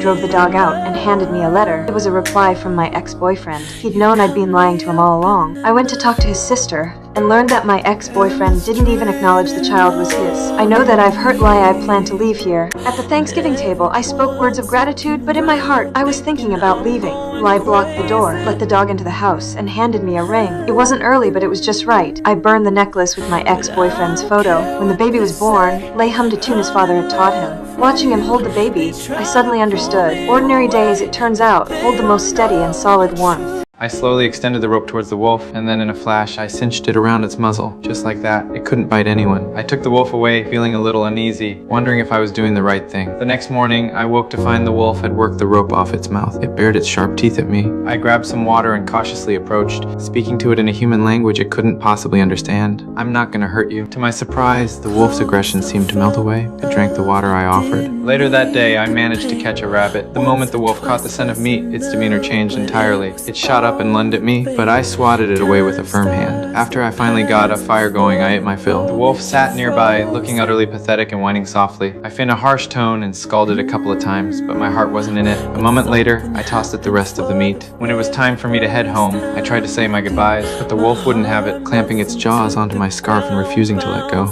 It took a good bit of tugging to get it back. I shooed the wolf, telling it to go on home, but it just lay there, stubbly planted on the ground. With a sigh, I set off alone. I hadn't gone more than a few steps before I realized it was following me again. I kept turning back to drive it away, my patience wearing thin, but this wolf seemed to have latched onto me. No matter how much I tried to chase it off, it was no use. From then on, Alpha and I were inseparable, but one night, another wolf slowly approached our camp. I tensed my spirit at the ready, but Alpha walked right up to the newcomer. In that instant, I understood. A pang of sadness hit me, but I let Alpha go. While traveling some time later, I fell through the ice of a frozen lake. The current swept me away, and just then a wolf appeared. It was Alpha. He had come back. He launched himself into the air, trying to break the ice with his body, but it was useless. Thankfully, the dagger in my side helped me chisel a hole, and with Alpha's help, I scrambled onto the surface. Shivering uncontrollably, I forced my trembling body to build a fire. I stripped off my frozen clothes and huddled close to Alpha, his body heat slowly seeping into mine. We continued our journey, but it wasn't long before a pack of hunting dogs caught our scent. I led Alpha into a cave to hide, but from its depths, a large beast emerged and lunged at me. Alpha threw himself in front of me, battling the creature ferociously. He was no match for it, but he fearlessly put himself between me and danger again. At the last possible moment, I drew my bow and let an arrow fly, hitting the beast squarely. Alpha was covered in wounds. He took 2 steps and collapsed. My heart ached for him. I cleaned his wounds as best I could. We were out of medicinal herbs, and our situation was growing more dire by the day. But to survive, we had to keep moving. I pushed forward against the biting wind and snow with Alpha trailing behind me. Eventually, he started to lag, and then he couldn't go on any longer and collapsed. He was too badly injured in courage and meant to walk. I whispered words of encouragement, begging him to hold on a little longer. When he didn't respond, I lifted him into my arms and continued on. Finally, I saw my tribe's settlement in the distance. Alpha was unconscious in my arms. I stumbled towards the village, step by trembling step. Before I collapsed from exhaustion, I pointed to Alpha, my voice raspy as I pleaded with them to take care of him. My heart filled them to take care with worry. When I came to, my first instinct was to look for my wolf. Alpha was lying nearby looking weak, but my frantic heart began to settle. The tribe shaman was gently touching Alpha's belly and seemed to sense something. A few moments later, he pulled a tiny wolf pup from beneath her. She had been pregnant even as she fought the beast. I was overcome with a mixture of shock and joy. The last thing I told her was, "I'll be right back." I woke up clutching the pocket watch she gave me. The whole crash felt like some kind of bad dream. All I remember is the bathroom, and then this incredible force just yanks me off my feet. Someone slapped an oxygen mask on my face, shoved a life raft at me, and pushed me back into a seat. "Don't move," he said. He just walked away when I saw it on the floor. The watch. Her watch. I looked at my life vest, then back at the watch. I didn't even think. I unbuckled, fought against the insane pressure, and crawled to get it, and then the whole world just dropped. We hit the water hard. Icy cold ocean flooded everything, tearing the plane apart and washing me away with it. I pulled the cord on the raft, and the thing blew up like a balloon, pulling me toward the surface. I was almost there, but the strap got snagged on a piece of the plane, and this dead weight starts pulling me down into the dark. I thought that's it, I was done. Then I heard a snap, and the raft shot me out of the water like a cork. When I came to, I was on a beach. That watch, the reason I'm alive. If I'd stayed buckled in, I'd be at the bottom of the ocean. I gathered up the packages that had washed ashore and just started screaming. Nothing, just the sound of the waves. It was a deserted island. That night, huddled in the raft, the silence was deafening until I heard it. Some kind of weird noise coming from deep in the trees. Sleep was out of the question. I just stared into the blackness, heart pounding, listening to that sound all night. I didn't sleep a wink. The next day, more packages. And then there was that noise again. What is that? Silence. On an island with no one on it, any sound you can't explain will drive you crazy. I didn't have the guts to go looking. Then I heard it again. This time I crept forward, moving slow, trying to see what it was. And then I saw it. A damn coconut falls from a tree. That's the monster that's been terrorizing me. The relief was huge. I gathered a bunch of them, thinking I finally had something to drink. But those things are like rocks. I smashed them, I threw them, nothing. Finally, I accidentally broke a rock and got a sharp edge. I used it to tear the husk off, then found a pointy stone to poke a hole. The second that juice hit my tongue, my God, it was the best thing I'd ever tasted. Now that I knew the monster was just a piece of fruit, I figured I had to get to high ground to get a look at this place, to see what I was up against. By the time I got to the top of the hill, I could barely stand. I looked around, and there was nothing, just ocean, in every direction. I was trapped. That night, exhausted, I sat on the beach. I don't know how many days went by. I was taking a leak by the water when I saw it, a flashing light way out in the distance. My heart just stopped. A light. There was a light out there. I grabbed the flashlight and ran to the water's edge, screaming my lungs out. This was my only shot. I grabbed the half-inflated raft and started paddling like a madman, aiming for that light. A wave, like a solid wall of water, smashed me back. I fought it, won again. The next one was even bigger. That wave shattered everything. My raft, my leg, and any hope I had left. I just dragged what was left of the raft back to shore, feeling just as broken and useless as it was. Then the sky opened up, a brutal cold rain. I hid in that cave I was so scared of before. I saw a puddle of water inside and just plunged my face in, drinking until I couldn't anymore. I passed out right there. The flashlight was still on, its beam cutting through the darkness, and then it flickered and died. I just gave a little girl a hug, but her mother thought I had bad intentions. On my way home, I saw a broken down car on the side of the road. Next to it stood a little girl and her dazed mother. Seeing how helpless they looked, I started helping them fix the car. While I was working on it, the little girl came over. She was drawn to the name tag on my backpack. Those are dog tags. They got the name and the date of birth on them. What for? In case I get lost or can't remember who I am. Can I have them? I didn't hesitate to give the little girl my name tag. What I didn't realize was that this name tag would become the key that connects two different timelines. The car was fixed soon after, and the little girl happily gave me a hug. But just then, her mother, who had just regained consciousness, saw it happen. We fixed her car! Get in that car! I didn't explain anything. Silently, I turned around and continued on my way. I hitched a ride, but before we got far, a police car blocked the road ahead. The officer got out to perform a routine check, but the next second, I suddenly found myself standing in the defendant's seat of a courtroom. The police officer had been shot dead, and I had been found unconscious in the snow nearby, with the murder weapon right beside me. Because of my retrograde amnesia, I couldn't remember what had happened at all. I was sent to a psychiatric facility for criminal offenders, but I never imagined that this place hid secrets far more terrifying than any war. When I least expected it, they injected me with a heavy dose of sedatives and dragged me into the morgue, bound from head to toe. I was shoved into a body drawer. I screamed for help with all my strength, but my pupils began to flicker. A wave of dizziness hit me, and suddenly I found myself standing at a gas station. In the distance, a girl was staring at me with a strange look in her eyes. She walked up to me, saying that I looked familiar. When she learned that I was homeless, she decided to take me home and let me stay for the night. After she fell asleep, I accidentally noticed something on the wall of her house.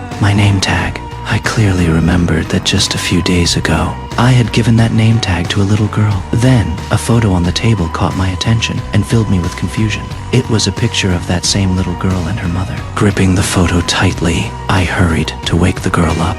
My mom and me. The girl's words sent my mind into chaos. Then she said something that made my heart stop. She told me her name was Jackie. Panic rose in my chest as I hurriedly asked her, What year is this? 2007. What? When I entered the asylum, it was 1992.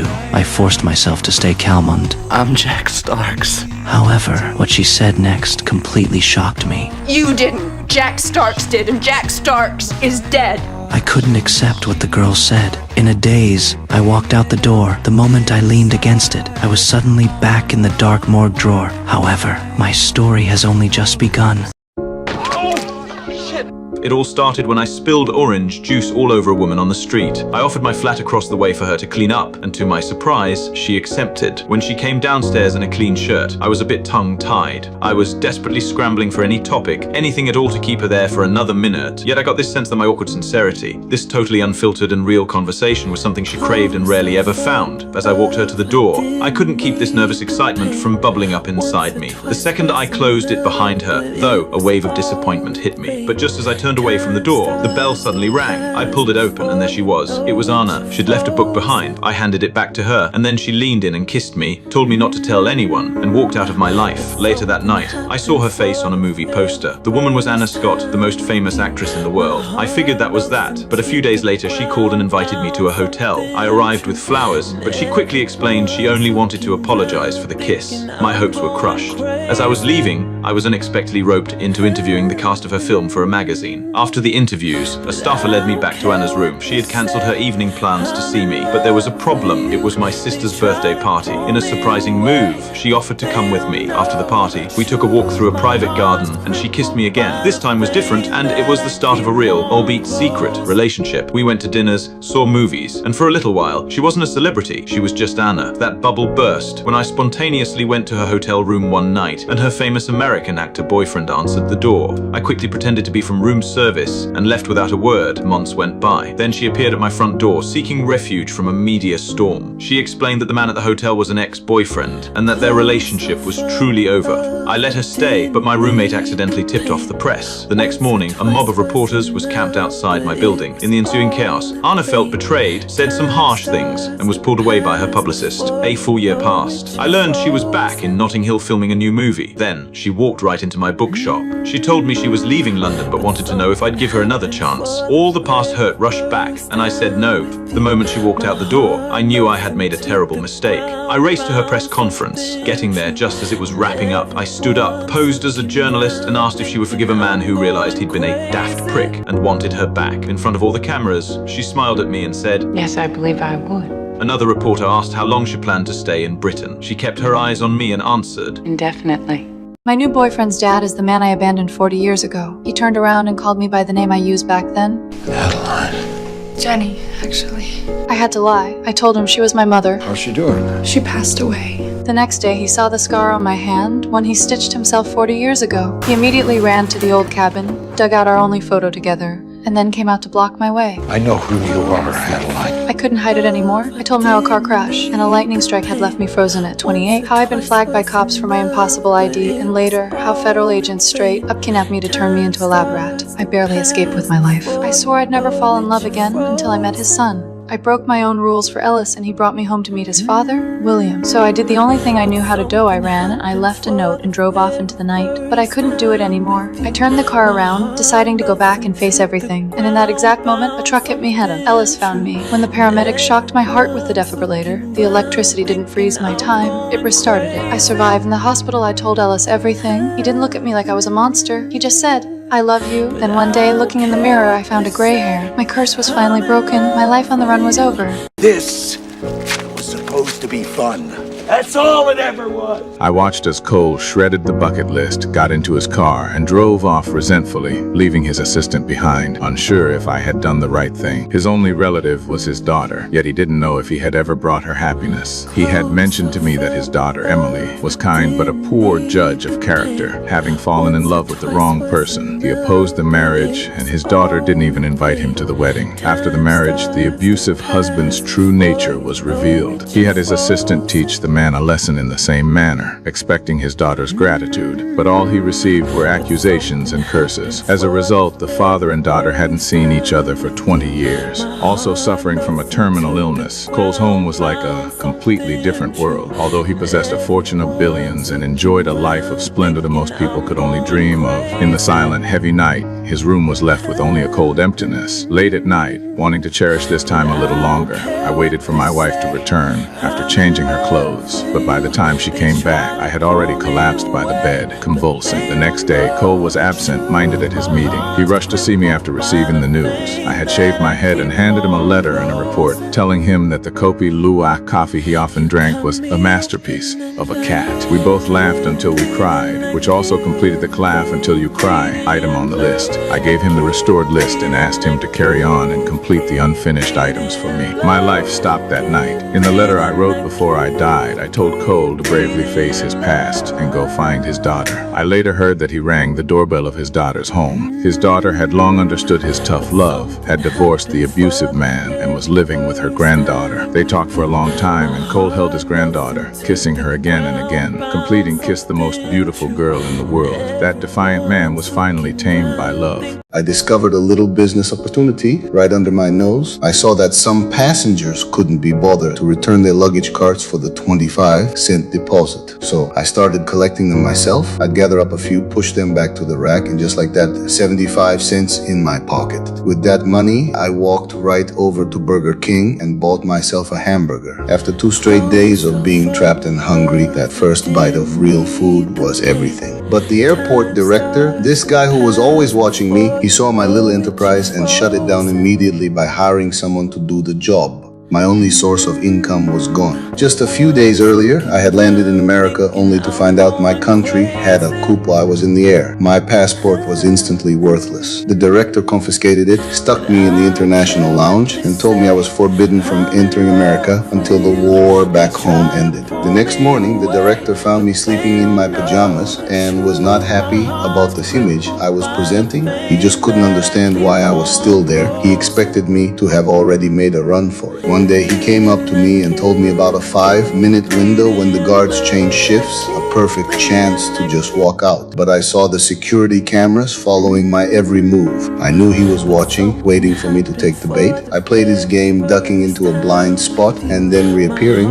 just to let him know I was onto him. I'd look right into the camera and let him know I'll wait. So I waited. Then one day my pager went off. The director had found a way out for med asylum. All I had to do was answer one question. Do you, at this time, have any fear of returning to your own country? No. He pushed me to say yes, but I couldn't lie. Even with the war, it was my home. I am not afraid of my home, I told him. And just like that, one day, I was called to translate for a desperate man whose father's life-saving medicine was being confiscated because he lacked the right permit. The director wouldn't budge on the rules. As the man was being dragged away in tears, an idea hit me. I yelled to the director that the medicine wasn't for a person, it was for a goat. The rules didn't apply to animals. It worked, and I saved the man's medicine. The director was furious. He dragged me aside and screamed, "You go to war with me, you go to war with the United States of America." My little act of defiance made me a hero among the airport staff. Then, one morning, my friends woke me up with the news the war in my country was over. He handed my passport back, expecting me to fly home, but I told him I had a promise to keep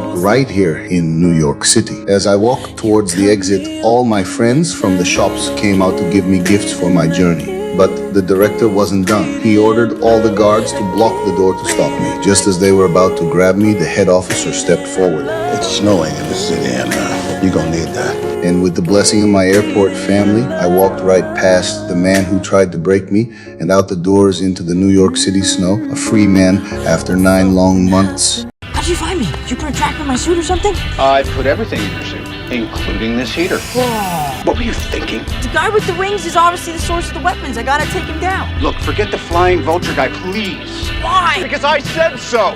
Even halfway across the globe, I chewed out little Spider-Man, warning him to focus on school and cut out the dangerous stunts. But he didn't take a word. I said seriously. Before long, he got me into another mess. The passenger ship was split in two because of his presence. The panicked little Spider-Man even tried to hold the ship together with his webs. Lucky for him, I showed up just in time to clean up his mess. Is everyone okay? No thanks to you. None of this would have happened if you had just listened to me. If you even cared, you'd actually be here. Little Spider-Man didn't expect me to actually show up. The second he saw me, he instantly looked like a kid who'd done something wrong. I was mad. The truth is, it was only because I was worried about him. If something really happened to him, I'd spend the rest of my life blaming myself. That's why I took back his suit. It was a punishment, sure. But mostly, I wanted to push him to grow up, and fast. During the mission to rescue Dr. Strange, little Spider-Man acted on his own. He got swept up by the spaceship and carried all the way to the edge of the atmosphere, instantly trapped in a life-threatening state of oxygen deprivation. Right as he was about to pass out from lack of air, I tossed him a new suit with a built-in oxygen supply.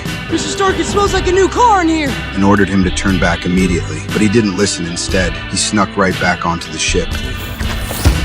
What the? Right where I didn't want you to be. My little Spider-Man has truly been a handful. Out of sheer desperation, I had no choice but to recruit him into the Avengers. You won. Mr. Stark.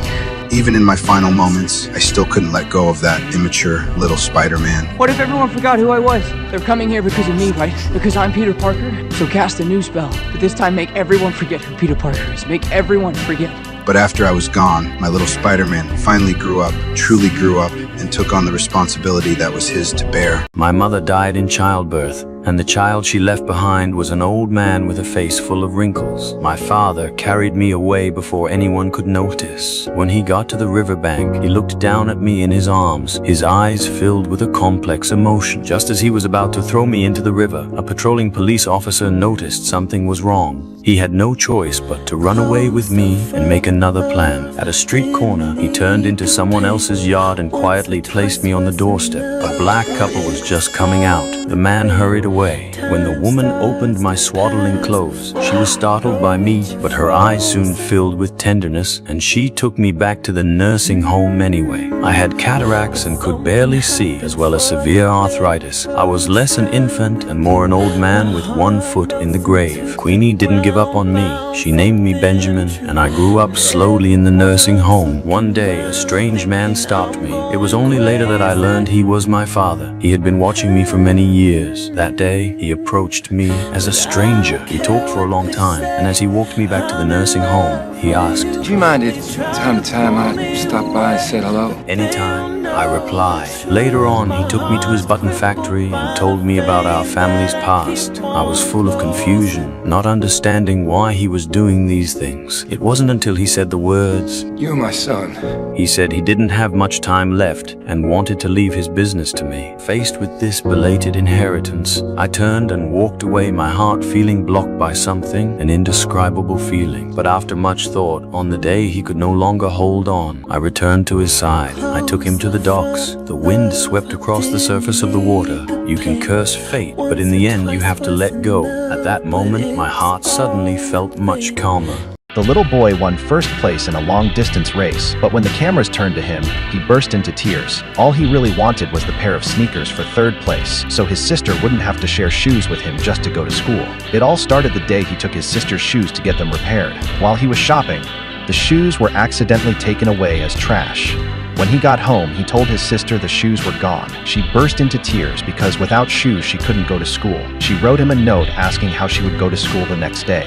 The boy told her to wear his shoes first and even gave her a pencil as compensation. The next day after school, the girl ran home as fast as she could. After switching shoes with her brother, the boy rushed back to school. After school, he told his sister to come home earlier next time because he had almost been caught by the principal. On the third day, his sister had a midterm exam. Knowing that her brother was waiting for the shoes, she quickly filled in random answers and turned in her test early. But on her way home, the shoes accidentally fell into a drainage ditch. The water was rushing fast and the shoes got stuck in a narrow gap. The girl burst into tears. Luckily, a kind man helped retrieve the shoes. When her brother saw them, he complained that she had soaked the shoes. She didn't say a word and simply let her tears fall because of the delay. The boy arrived late at school and was caught by the principal. The principal warned him that if it happened again, he would be expelled. Back in the classroom, a classmate passed him a note inviting him to play soccer the next day. But remembering that his sister still needed his shoes for school, he turned down the invitation. The next morning during school exercises, the girl spotted the shoes she had lost. They were on another little girl's feet. After school, she secretly followed the girl and found her home. She asked her brother to help her get the shoes back, but when they reached the door, they realized the girl's father was blind. The siblings immediately felt sorry for them and decided not to ask for the shoes back. Not long after that, the boy's father received his paycheck. On the way home, the boy asked his father to buy a new pair of shoes for his sister, and his father happily agreed. But while riding down a steep hill, the brakes on their bicycle suddenly failed and they crashed. They had to spend all their money just to get home. One day, a notice was posted at school announcing a city long-distance race. When the boy saw that the third prize was a pair of sneakers, he immediately went to the PE teacher to sign up, but registration had already closed. Seeing how desperately the boy cried, the teacher finally gave him a chance to try out. When the race began, the starting gun fired and all the children started running. Some kids fell, some gave up halfway, and the boy was exhausted too. But when he remembered how his sister ran home every day to return the shoes, he pushed himself harder and passed one runner after another. He deliberately kept himself in third place, but near the end, another runner pushed him down. The boy quickly got back on his feet and ran again. As the finish line approached, everyone began to sprint. Several kids crossed the line almost at the same time. The boy hurriedly asked the teacher if he got third place, but the teacher excitedly told him, "You're the champion." Everyone celebrated and lifted him onto their shoulders, but he couldn't feel happy at all. Facing the cameras, he quietly broke down in tears. Hey, Billy! Whoa! Sorry, that was the dog, that wasn't me. My actions quickly helped Ethan and Hannah get to know each other. That night, they had an amazing time together. Ethan thoughtfully walked her to her place, and from that moment on, Hannah officially became part of our little group. I really liked her. She always smelled like warm cookies. After summer, Ethan and Hannah planned to apply to the same college, hoping to stay together. Soon after, Ethan led his team to win a football championship and earned a full scholarship to the University of Michigan. With both love and success, he became the envy of everyone, but also the target of jealousy. Late one night, while the whole family was asleep, a jealous classmate threw firecrackers into our house as revenge. Within moments, the house was engulfed in flames. Ethan quickly twisted bedsheets into a rope and first helped his mother safely down. Then he lowered me, but just then, his hand slipped and the sheet fell completely. He had no choice but to jump from the second floor. A falling beam crashed onto his leg, leaving him severely injured. From that day on, Ethan completely changed. Hannah came to visit him at the farm, even though he could barely move. She firmly told him she would stay by his side through this dark time, but Ethan believed his injury had cost him his future. We shouldn't be with each other anymore. It's not gonna work. I'm sorry. Ethan was finally able to walk again. He decided to attend an agricultural school. Only I didn't realize this would be the most painful goodbye of my life. After he was gone, I lost interest in everything. My kidneys were failing, and there was no saving me. In my fading consciousness, I saw Ethan return. Lost thought. Huh? After several lifetimes, I was reborn as a stray dog. One day, at a dog park, a husky ran up to me. I smelled something familiar. When its owner approached, that familiar scent grew even stronger. I couldn't place it, so I kept wandering. I crossed busy roads and arrived at a golden wheat field. Everything felt strangely familiar, and it hit me. This was my grandfather's farm. I ran toward my old home and saw him. That can't be him. Is that him? It is him! It's him! Yes! Time had changed Ethan's appearance, but his scent was still the same. Where'd you come from? I found Ethan! After 4 lifetimes, he no longer recognized me. You can't stay here. You gotta go home. You belong to somebody. I stayed and refused to leave even through the night. In the end, he softened and took me in. Once again, every night I slept next to his bed, but I could feel it. He was still unhappy. The next morning, I followed that familiar scent back to the dog park. Sure enough, I found the husky and its owner again. This time, I recognized her. It was Hannah. Oh, you look different, but you still smell like biscuits. Seeing that I was clean and wearing a collar, she checked it, hoping to return me home. Let's see, he belongs to... She brought me back to Ethan. After years apart, the two lovers finally embraced again. I hid inside a wooden crate floating in the river, not realizing the current would suddenly sweep it away. As Otis drifted farther and farther behind me, panic set in. He sprinted along the bank, probably hoping to cut me off under the bridge. But he was just a second too late. After hesitating for a moment, he jumped into the water and tried to dog paddle his way toward me. But within minutes, he was exhausted, gasping for air, and had no choice but to drag himself back onto the shore. Just then, I heard a noise coming from the jungle. It was a black bear. I ducked down inside the crate, praying it hadn't seen me. Too late. The bear had already spotted me and reared up on its hind legs, like it had just been handed a delivery meal. Right at that moment, Otis came rushing back. He even managed to fight the bear off for a moment in the river, but he was no match for it and soon had to crawl back onto the bank, completely spent. The bear wasn't about to let that insult slide. Forgetting all about me, it charged straight at Otis. He had to run for his life. Meanwhile, my crate just kept drifting farther away. That was the last glimpse I had of him. Then, in my sleep, I was suddenly startled awake by a noise. A little piglet had gotten tangled in the brush. I freed him and decided to help him find his family. Luckily, his brothers and sisters weren't far, and soon they were all reunited. To thank me, their mother generously shared some food. With my strength restored, I set out again for home. What I didn't know was that Otis was still alive, racing in the same direction I had floated away. He slogged through mud and muck until he came across my empty crate in a lonely, desolate place. Inside was nothing but a single black feather. Thinking the worst had happened, his eyes filled with tears. Deep down, he probably believed my death was his fault. Meanwhile, I had climbed a tree to get my bearings when a venomous snake appeared out of nowhere. I panicked, slipped, and fell into a deep pit. The walls were too steep, had no way out. Just as despair began to take hold, I heard a familiar sound. It was Otis. Somehow, he always showed up when I needed him most. Clutching a rope he had found, Otis dropped it down to me. I clamped it in my teeth while he pulled with all his strength. Working together, we managed to haul me out. My heart swelled with warmth and relief. Neither of us had ever given up on the other, because in the end, you're my best friend. I grabbed the rope in my mouth and crawled across the ice, trying to pull him to safety. The ice suddenly began to crack beneath me, and I froze, afraid to move.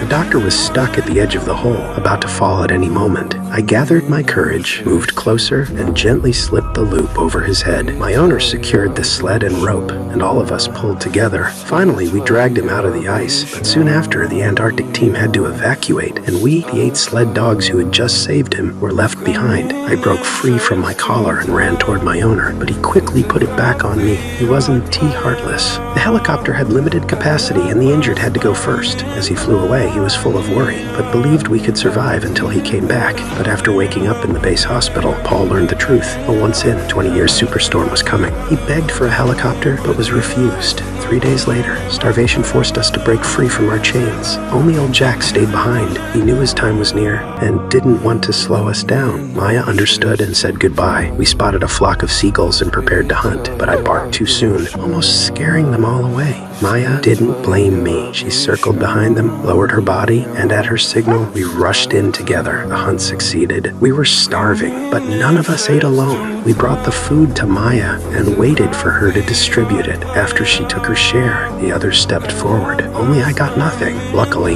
one companion shared some food with me. After 4 days without eating, I found a stranded whale. But as I approached, a leopard seal burst out and roared at me. I provoked it, tore off a chunk of meat, and ran, leading it away. My companions rushed in to eat, but the seal quickly realized the trap and turned back. It caught Maya off guard, biting her hind leg and dragging her down. I charged forward without hesitation, jumped onto its back, and bit with everything I had. The others joined in. Outnumbered, the seal fled, but Maya was badly injured. She forced herself to lead us back, but the wound became infected. Soon she collapsed in the snow. I took over hunting, bringing food back to her and waiting for her to distribute it, but this time the others placed the food in front of me and waited. Maya had passed the role of leader to me. On the 180th day, our owner finally returned. He brushed away the snow and found Jack, frozen. Everyone thought we were gone, but then he saw a broken chain. He realized we had escaped and survived. Then, from across the hill came our voices. No one could believe it. We had survived. We ran toward him without hesitation. He counted us and realized Maya and another dog were missing. His heart sank. Just as they were about to leave, I suddenly turned and ran toward the hill. He followed me, and there, Maya lay still in the snow, and I had not failed her. I kept our pack alive, and I waited until our human came back. My husband sold me to a billionaire for $1 million. It happened in Vegas. A billionaire spotted me and asked my husband, Jerry, if he could borrow me for luck. Jerry agreed. At the craps table, the billionaire handed me $1 million in chips. I was shaking, but I rolled the dice. We won, just like that. That night in a penthouse suite, he made the real offer. $1 million for one night with your wife. We refused, but the number hung in the air between us. It was the key to Jerry's dream. By morning, we'd made a deal. Jerry drove me to the billionaire's private helicopter. I saw the regret in his eyes as I walked away, but it was too late. I returned the next day. We didn't talk about it. We tried to buy the land for Jerry's project, but the bank said it was just sold. Our $1 million was suddenly worthless. The pressure started to crack Jerry. He found a matchbook in my purse from the billionaire's yacht and exploded. What happened on that boat? He demanded. I told him nothing happened, but he wouldn't believe me. He was obsessed. Then I found out who bought our land. The billionaire. He'd set the whole thing up. I confronted him, but he just offered me a job. It was never about one night. He wanted to control us. I went home to tell Jerry everything, but before I could explain, he saw me and assumed the worst. He grabbed me, his eyes filled with rage. Tell me what happened. Was he good? Was he good? That was the moment our marriage died. He got his $1 million, and in return, he lost everything. It's so ugly, you could almost feel sorry for it.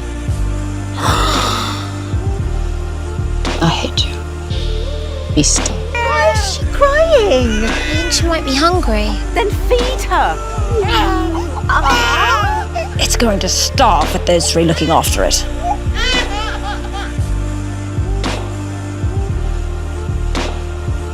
Go away. Go away.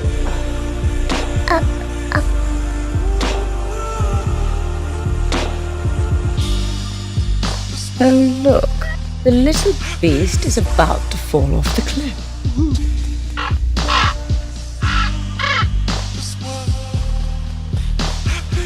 I know who you are. You're my fairy godmother. What? You've been watching over me my whole life. Your shadow. It's been following me ever since I was small. Wherever I went, your shadow is always with me. When were you going to tell me that I'm cursed? Is it true? It is. My aunt said it was an evil fairy. I can't remember her name.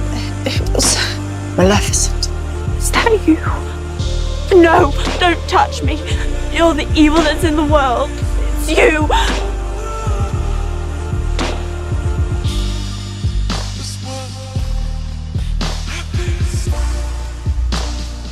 She's only sleeping. She's only sleeping, you say? She's only sleeping forever! What about the kiss? True love does not exist. I will not ask your forgiveness, because what I have done to you is unforgivable. I was so lost in hatred and revenge. Sweet Aurora, you stole what was left of my heart, and now I've lost you forever. Hello, Godmother. Hello, Beastie. No truer love. The last time I saw him, we were at the airport. I turned around, and he was already on the plane. I ran as fast as I could right out onto the tarmac and stood in front of that giant metal bird, barking my head off at the window. And there he was, just sitting there, looking out with a blank stare. The plane started moving, and I chased it all the way to the end of the runway, watching until it was just a tiny speck in the sky. From that day on, the airport was my home. I waited for every single flight, my eyes glued to the passengers getting off, just hoping to see his face. People gave me weird looks, and security would chase me away with their sticks. It got so bad that the captain came out with a rifle, ready to put me down. But then this boy, he secretly let me go. We became the best of friends, but still, every time a plane landed, I'd be there, waiting. Then one day I saw it. I saw another dog being loaded into a crate and put onto a plane, and it hit me. He didn't forget me. He left me. I just gave up. I lay on the cold ground, refusing to eat or drink. The boy came and found me. He lay down next to me, his voice trembling as he cried, "My mom died, and now you're leaving me too." He covered me with his own jacket and stayed with me all night. The next morning, I licked his face to wake him up, and that's when I saw him, my old master. He was back. My first instinct was to run, to hide. But the boy, he gave me a little nudge, encouraging me to go. He handed the leash to my old master, and then turned and walked away. I tried to go after him, but the leash pulled me back. And in that one moment, everything became clear. I knew who really loved me. I wriggled free and took off, running with everything I had, back to the boy who had cried for me, the boy who had risked everything for me. The man gave his wife's lover, David, $400,000 to kill his own wife. After setting everything up with David, Tyler walked up to a mailbox and mailed several photos of his wife's affair to himself under David's name. That night, while his wife Emily was changing clothes, Tyler quietly removed her key and hid it behind a pipe. Then he grabbed a spare phone and went out to play cards. A masked man slipped into his house according to the plan. Tyler then used the spare phone to call the house. An unsuspecting Emily answered the phone. When the line suddenly went silent, Tyler drove back home to clean up the scene, but to his shock, he heard his wife crying inside the house.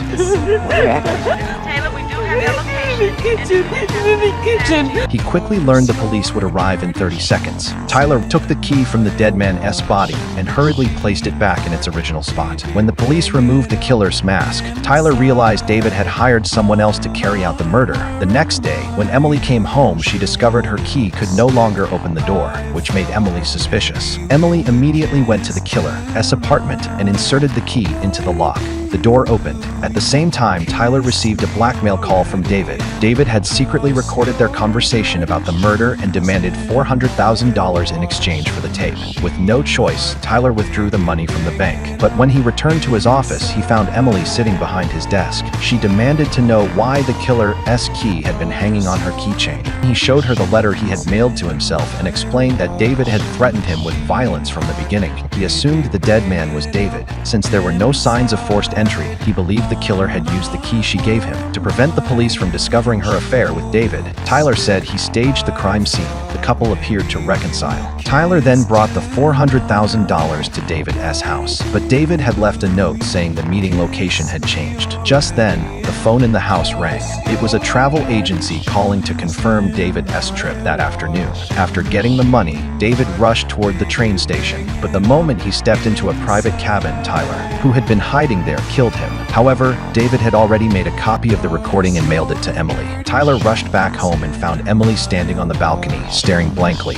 A pile of unopened mail sat on the table. Tyler found the letter David had sent, removed the tape, and locked both the recording and the cash in the safe. While Tyler was in the shower, Emily discovered the bag of money. Curious, she looked inside, but it was empty. When Tyler came out of the bathroom, Emily told him she was going out. Before leaving, she reminded him to change the door locks because she still hadn't found her key. As soon as Emily left, he quickly retrieved it. Was that this had all been Emily's trap? She had already opened the safe and learned about Tyler's murder plan. When Tyler saw Emily holding the recording and preparing to go to the police, he immediately tried to stop her. Furious, Emily punched him, but Tyler had no intention of letting her leave. In the end, after a violent struggle, Emily shot Tyler and killed him. The desperate man kicked open the safety railing on the 35th floor. He forced a gap open with all his strength. Without hesitation, he squeezed through the opening. Facing a drop of hundreds of meters, the man still chose to climb down. After struggling for nearly half an hour, he miraculously reached the 31st floor. Suddenly, his foot slipped. The man was almost scared to death. He hurriedly pulled his foot back and used all his strength to climb back up. Going back inside was no longer possible. Without hesitation, he pulled the belt from his waist. He secured it tightly to the railing and slowly crouched down. The man tied the belt firmly to the railing, using the buckle to lock it in place. He gripped the belt tightly. Then he slowly climbed downward. Pushing hard with both feet, he finally found a place to step. But there was no balcony on this floor. If he wanted to enter the room, he had to move sideways along the railing. When he reached the corner, his foot suddenly slipped again. The man almost fell. He quickly regained his rhythm. Step by step, he slowly moved closer to the window. Before long, he finally reached the window, but it was locked. No matter how hard he pushed, the window wouldn't. The man fell into complete despair. Half a month earlier, he had bought an apartment in this unfinished building at a very cheap price. But on the first day he moved in, he accidentally locked himself inside. He tried to call for help, but the building was too tall. People below couldn't hear him at all. In order to survive, he tore down the brand new television he had just bought. Then he threw it directly from the 35th floor. The television smashed heavily onto the ground, but it didn't attract the attention of the security guards. The man began shouting loudly toward the ground. He tried to get people's attention from day until night. He kept shouting. His throat eventually went hoarse, but still, no one noticed him. The man completely broke down. He began kicking the door like a madman, but it was completely useless. The man fell into total despair because the building had no electricity and no running water. Under these conditions, survival was impossible. Just then, the man noticed a cardboard box on top of a cabinet, so he tore the box into pieces. He tore open the wound on his hand. Using the blood flowing from it, he wrote another message asking for help on the cardboard. A woman discovered the cardboard when she brought the message to the abandoned building. The security guard stopped her. The guard said the building had been abandoned for 2 years. No one lived there at all. Helpless, the woman left the cardboard behind and walked away. Just when he was ready to give up and wait for death, a heavy rain suddenly began to fall outside. He quickly used a small metal pot to collect rainwater. This helped replenish the water his body desperately needed. Using a mirror, he noticed that the balcony on the 30th floor had no security bars. He walked toward the window, using all his strength. He kicked the railing repeatedly until it finally broke. Then he climbed down to the 30th floor, but a glass door blocked his way. The man refused to give up. Risking being thrown off the building, he kicked the door with all his strength. Finally, after relentless effort, the glass door was kicked open, dragging his completely exhausted body. He walked toward the apartment door. He turned the doorknob. He was finally saved. During the competition, I could have encouraged Maggie, but instead, I cruelly told her the devastating news that her mother had died. Yet her mother was alive and well, cheering for her from the stands. At that very moment, I watched Maggie instantly lose control of her emotions, then heartlessly pushed her onto the competition floor. The outcome was predictable, emotionally shattered. Maggie did a sloppy somersault before running off the floor in tears. The reason I was so vicious was because I suddenly realized that if Maggie won gold, I, a former bronze medalist, would not only lose the free meals I enjoyed exclusively in town, but even my award photos in the stores would be replaced by hers. I was afraid of being forgotten, so I wanted to mess with her mind. Fortunately, this was all just my imagination. In reality, Maggie was excitedly waving to her mother from afar. I pushed down the jealousy in my heart and started cheering her on. She walked onto the floor with confidence, executed a set of extremely difficult moves flawlessly, and stuck the landing perfectly, completing her routine. As expected, Maggie won the Olympic gold medal medal in women's gymnastics. She hugged me excitedly, but the celebration lasted only seconds before the media swarmed in. I was roughly shoved aside, and watching Maggie surrounded by the crowd, I knew my coaching job was complete. So I quietly slipped away through the crowd. Everything went as I'd predicted before long. The photos in the stores were replaced with Maggie's. The road signs changed from Amy's hometown to Maggie's hometown, and banners celebrating Maggie's victory hung all over Main Street. But in a TV interview, Maggie excitedly announced she was moving to the big city for advanced training and had signed with a former champion coach. I never imagined the star athlete I'd painstakingly trained would betray me like this. What hurt even more was that she backed out of the fan meet, and Greet the Town had carefully prepared for her. Facing fans who'd waited for hours, I confidently walked onto the stage and called back the people who were about to leave. I held up Maggie's photo and waved it around, then slammed the frame to the ground, telling everyone that Maggie was about to fly away, but I would continue to be there for them in a whole new capacity. 6 months later, I heard Maggie had been exposed for having an affair with her coach and was even pregnant with his child. Once the scandal broke, she was completely kicked off the national team. Meanwhile, my boyfriend and I not only built our gymnastics center into a thriving business, but I also became the town's star coach. Even the road signs were changed back from Maggie's hometown to Amy's hometown once again. Yes! I'm free! I'm free at last! Gotta go! I'm out of here! Before I went to prison, I stashed the stolen diamonds in an abandoned building. When I got out and headed back to retrieve them, I couldn't believe my eyes. The place had been turned into a police station. I tried sneaking in disguised as a delivery driver, but the cops at the entrance stopped me cold. Look, there's two kinds of people that get through that door. People wearing handcuffs, people wearing a badge. You don't have on either, now do you? Left with no choice. I spent the night forging a badge and creating fake credentials, cramming police procedures by binge, watching cop shows. The next day, I walked right into the station like I owned the place. I finally tracked down where I'd hidden the diamonds. Just as I was about to grab them, a fugitive suddenly burst. I kicked him to the ground, and just like that, I was a hero. How y'all doing? What the hell happened up there? I caught him trying to escape through the ventilation system. Who the hell are you? Malone. Just transferred right there. My brave performance impressed my superiors. Yeah, well, we could use a guy in burglary. And somehow, I ended up as a detective in the theft division. Last night, these shelves were loaded with elites. Just came in yesterday, now they're gone. We got assigned to investigate a stolen car wheel case. Drawing on my years of experience as a thief, I spotted the clues immediately. It looks like they just, broke the glass, opened the handle, crawled in the window. This is a waste of time. What? That's not how they got in. I called out the suspect's lies on the spot and tracked down the stolen goods without breaking a sweat. There they are! Sir, filing a false report is a very serious crime. On the way back to the station, I stumbled upon a robbery at a convenience store. Wanting to avoid trouble, I tried to hide, but my partner charged right in, leaving me no choice but to go after the robber. What I didn't expect was that the robber turned out to be my old buddy. I quickly helped him slip out the back door, but he ran straight into a circle of cops waiting outside. Get SWAT up here! Sharpshooters can take him off in the roof. Yeah. No! Why the hell not? Man, what are you doing here, man? Who's he talking to? I don't know. Hold it. I'm going. To save him, I had to step up and negotiate. What are they talking about? I don't know. And let me arrest you. I'll give you 10 grand. All right, fine. My buddy and I put on quite a show together, and we managed to fool everyone there. This incident only made my boss think more highly of me. You're the new lead detective, burglary division. I got promoted with a raise and became head of the theft division. Finally, I used my position to access the evidence room and successfully retrieve the diamonds. Yes! I'm free! I'm free at last! Gotta go!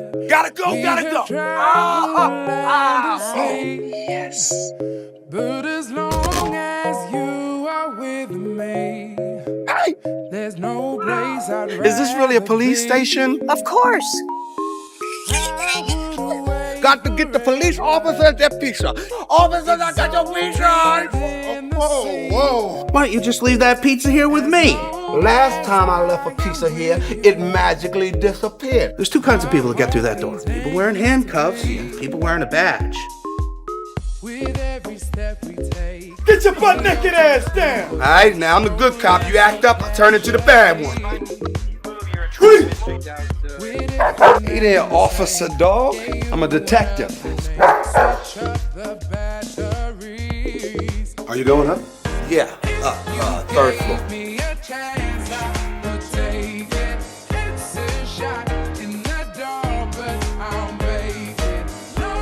Sit here! How y'all doing? Get him out of here. What the hell happened up there? I caught him trying to escape through the ventilation system. Who the hell are you? Malone. Just transferred right there. 16 citations, mayor's commendation. You worked out of West Covina, huh? Well, we could use a guy in burglary. Carlson! Right here, yeah. Carlson needs a partner with some experience. He just got promoted. Last night, these shelves were loaded with elites. Just came in yesterday, now they're gone. 3 dozen gorgeous rims, $5,000 worth. It looks like they just, broke the glass. This is a waste of time. It's heavy.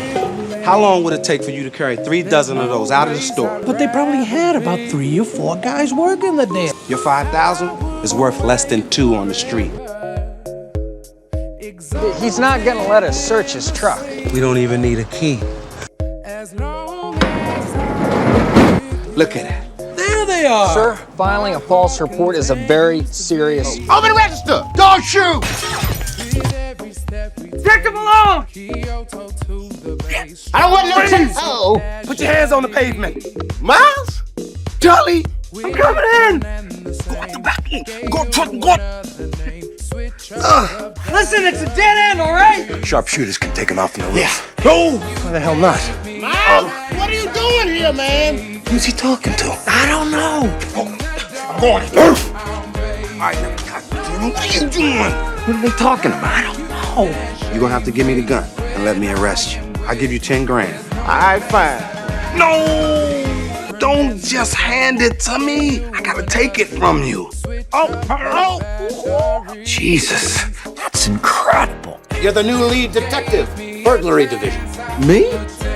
To test my boyfriend's loyalty, I locked myself inside a hidden room and staged my own disappearance. After he got home from work, he found the note I left behind. He immediately panicked and kept trying to call me, but couldn't get through. Seeing how worried he was, I actually felt a bit happy. It meant he still loved me, but not long after, his panic slowly turned into anger. He threw the flowers he prepared straight at the mirror. That startled me. I realized I had gone too far. I reached for the key to get out, but it was gone. Then it hit me. I had been in a rush and left it in the bedroom. I started banging on the one-way mirror, but it was soundproof, so no one outside could hear me. I tried calling for help, but inside the room, there was no signal at all. I grabbed a chair and smashed it against the glass, but it was harder than steel. Exhausted, I collapsed onto the floor. My boyfriend couldn't find me, so he went to the police, but they had no leads and told him to go home and wait. Day after day, I kept trying to break through the wall to survive. I ate expired canned food and drank dirty water. A few days later, my boyfriend gave up searching for me. I angrily banged on the pipes, but he didn't notice and walked away. I kept digging at the wall every day until I finally hit solid rebar. That's when I completely lost hope. Then he brought home a new girlfriend. I watched them being intimate, but I could do nothing. The next morning, she picked up my toothbrush and used it. I shouted angrily at the sink.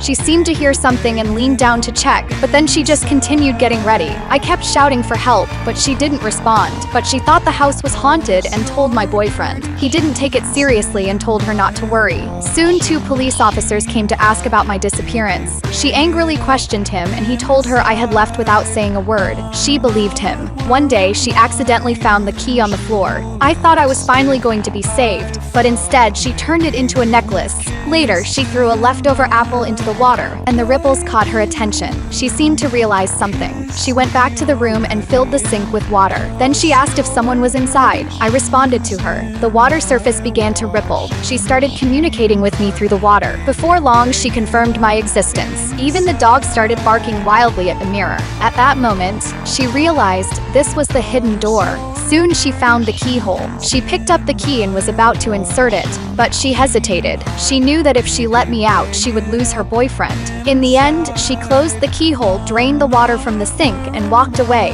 I was left in complete despair. A woman walks naked across campus, completely unfazed. She even cheerfully greets people as they stare at her with confusion. But she doesn't care, because she's trapped in a time loop. Every night, a masked killer shows up and murders her. And every time she wakes up, she's back to the morning of her birthday. To break this damn loop, she tries everything, but nothing works. After waking up again, night falls once more. Anna rushes into a parking garage with the masked killer chasing right behind her. She barely manages to get into her car and drives away. For a moment, she thinks she's finally escaped the loop, but then she gets pulled over for speeding. The police arrest her. Anna believes the station will be safer, but the next second, the masked killer suddenly appears and opens the car window. He takes out a birthday candle. That's when Anna realizes something is wrong. Her gas tank is leaking. The killer tosses the candle. The gasoline ignites instantly. Just as Anna completely breaks down, a news report gives her a breakthrough. A serial killer is being treated at a nearby hospital. Anna realizes the masked killer must be him. She decides to strike first, but when she arrives at the hospital room, the glass is already covered in blood. The officer guarding him is dead. The killer suddenly appears behind her and opens fire. Anna runs for her life, but he still catches up. Her boyfriend arrives and tackles the killer, but he's no match. Anna can only watch as her boyfriend's neck is snapped. She has no time to grieve. She runs again, slips into a stairwell using her advantage, and hides behind the door. When the killer breaks in, she knocks him unconscious with a stick, but she stops. If she survives now, her boyfriend will stay dead forever. So she drops the weapon, goes to the top floor, and ends her own life without hesitation. The loop resets again. This time, Anna starts her revenge plan. She grabs a gun from the officer guarding the killer and forces him to call for backup. Then she heads to the hospital room and pulls the trigger, but forgets to turn off the safety. The killer knocks the gun out of her hand and slams her to the ground. What he doesn't know is she's already died thousands of times. As her watch counts down, Anna reveals a knowing smile. She knows the power will go out at this exact moment. In the darkness, she moves behind him, turns off the safety this time, and kills him. Finally, the loop is broken. She celebrates her birthday with her boyfriend, holding the small cake her roommate gave her. But when she wakes up again, she's back to the morning of her birthday. The loop was never broken. Completely shattered, she decides to pack up and leave. But just then, her roommate walks in with the same small cake ready to surprise her, and suddenly, Anna realizes something terrifying. The loop only resets when she dies. Last night, it was after eating that cake that she died for no reason. The woman suddenly realized that the fly in front of her was actually her dead boyfriend. The fly had written his own name with tears. At first, Pasha thought she was hallucinating, so she asked the fly a few questions. To her surprise, he answered every single one correctly, and even used gestures to explain that it was a rich man who had killed him. Determined to avenge her dead boyfriend, Pasha began training the fly like crazy. She even made him a tiny gas mask and a pair of Wolverine-style metal claws, so Ram could boldly fly into the rich man's house to take revenge. Ram started tormenting the rich man. Then he damaged a power cable and exposed the copper wires, almost electrocuting him. One day, while continuing to harass the rich man, Ram unexpectedly discovered a model cannon in the house. After studying it carefully, he immediately asked his girlfriend to make some gunpowder. They packed the powder into a steel pipe to test its power, and the blast easily pierced a soda can. So Ram packed the gunpowder into a small basket and kept transporting it to the model cannon in the rich man's house. By then, he had already come up with a bold plan. Meanwhile, the rich man had been tormented to the point he couldn't take it anymore. He installed security windows, reinforced doors, and surveillance cameras all over the house. Anyone entering had to go through a security scan. Ram tried sneaking in by hiding in someone's hair, but he was immediately detected by the scanner. To continue his revenge, he had to cooperate with his girlfriend. She secretly unscrewed the bolts on the rich man's window, creating a small opening for Ram to slip through. Once inside, Ram flew straight into the rich man's clothes and used his metal claws to tear at his skin. The rich man was soon in unbearable pain, and when he touched himself, his hands were covered in blood. The constant torment completely drove him insane. The rich man couldn't understand how the fly kept getting into his house. After checking all the surveillance footage, he finally realized that Pasha had been helping him. Furious, he immediately kidnapped Pasha and brought her back to his home. To save his girlfriend, Ram willingly lay on the ground, ready to be crushed. But when the rich man took off his shoe to step on him, Ram suddenly came up with another plan. He grabbed a needle from the ground. Enraged, the rich man placed Ram on a table, tore off his wings, and stabbed his body with a steel needle. Pasha shoved the rich man aside and quickly pulled the needle out of Ram's body. But by then, he was already on the verge of death. Ram crawled onto her hand and used gestures to reveal his final plan. Pasha immediately understood. She then suggested to the rich man that they might as well burn the fly to death. The rich man lit a match. At the exact moment he was about to strike, Ram covered his body with gunpowder and leaped through the flames, flying straight into the model cannon. The gunpowder ignited. A steel ball shot out of the cannon, piercing straight through the rich man's heart and hitting a gas tank behind him. The leaking gas ignited instantly, triggering a massive explosion. Pasha had already hidden herself according to the plan, while the rich man was consumed by the flames on the spot. That day I reunited with my girlfriend, who is 70 years apart in age from me, but I didn't recognize her. This elderly woman with snow white hair and the kindest, saddest eyes I'd ever seen walks right up to me. She pushes this beautiful, old-fashioned pocket watch into my hand and whispers, "Come back to me." I stood there in a daze watching her leave. I didn't know her, but watching her leave, I felt this weird sense of loss, a strange sadness I couldn't explain. Flash forward 8 years, during a trip I caught sight of that grand hotel by accident. Something was just pulling me in, so I pulled over and checked in. Little did I know this was the very place that old woman had called home. I was just wandering around when I walked into this little muside in the hotel, and that's when I saw her. A photograph of the most beautiful woman I'd ever laid eyes on. Her name was Elise McKenna, an actress from the early 20th century. I was completely captivated. It was more than just thinking she was pretty, it was this deep soul, feeling that I already knew her. I had to know more. I went to the library digging for any scrap of information about Elise I could find. That's when my world tilted on its axis. I found a picture of an elderly Elise, and my heart stopped. It was a woman from my graduation party. The one who gave the watch hit me like a ton of bricks. This was no coincidence. Her strange words, the watch, this incredible pull I felt toward her and this hotel, it all meant something. Fueled by a million questions, I tracked down someone who used to know her. Inside her old home, I found a book about time travel, written by my old college professor of all people. And then a music box that played a melody I knew instantly it was my favorite piece of music. Everything was connected to me. I went to see my professor, my mind racing. He told me his theories that it was possible, through a kind of self-hypnosis, to will yourself into the past. I was going back. I bought a suit from 1912, found some currency from the era, and laid down on the bed in my hotel room, repeating the time and place over and over again. I closed my eyes, focused with every fiber of my being, and drifted off. When I woke up, worked. I couldn't believe it, but I was there. It was 1912. The air felt different, the sounds, the sights, it was all real. I found her by the lake, just as beautiful as in the photograph. My heart was pounding out of my chest, just completely on fire.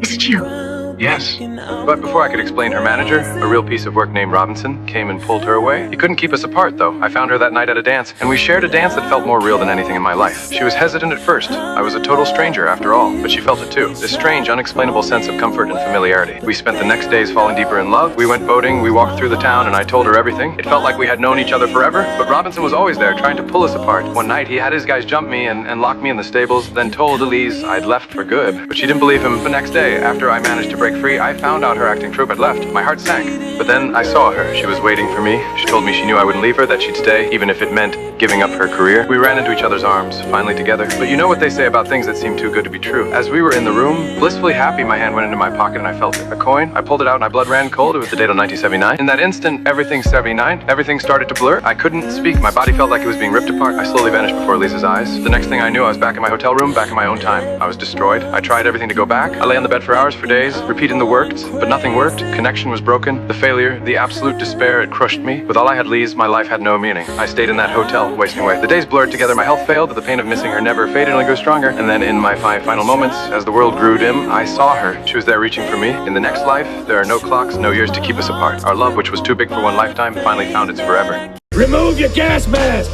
Do it now! Outside, now! But this is tear gas, men, not the mustard or poisonous gas you will be facing. Keep your masks handy at all times. What do you see? It's gas. We need to sound the alarm. Let's go.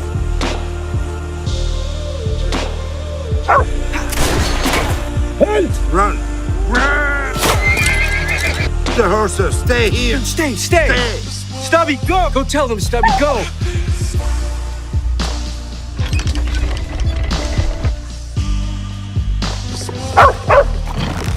What? Stubby? Okay. Gas!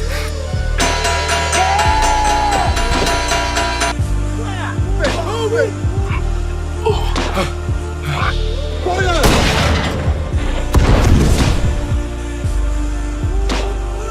Hey, little dog. Gas! Look! The dog is trying to warn us! Everybody, go inside and put on your masks! There he is! Stubby! Oh no, we don't have a mask for him. What are we gonna do? Hold on, wait. Very calm. It's okay. Shh, Stubby. Thank you for my whole village. His name is Stubby. Stubby, you are our hero, Stubby. I confer the honorary rank of Sergeant on Stubby. From this day forward, Sergeant Stubby will wear these stripes. Hey, Stubby, you outrank me now.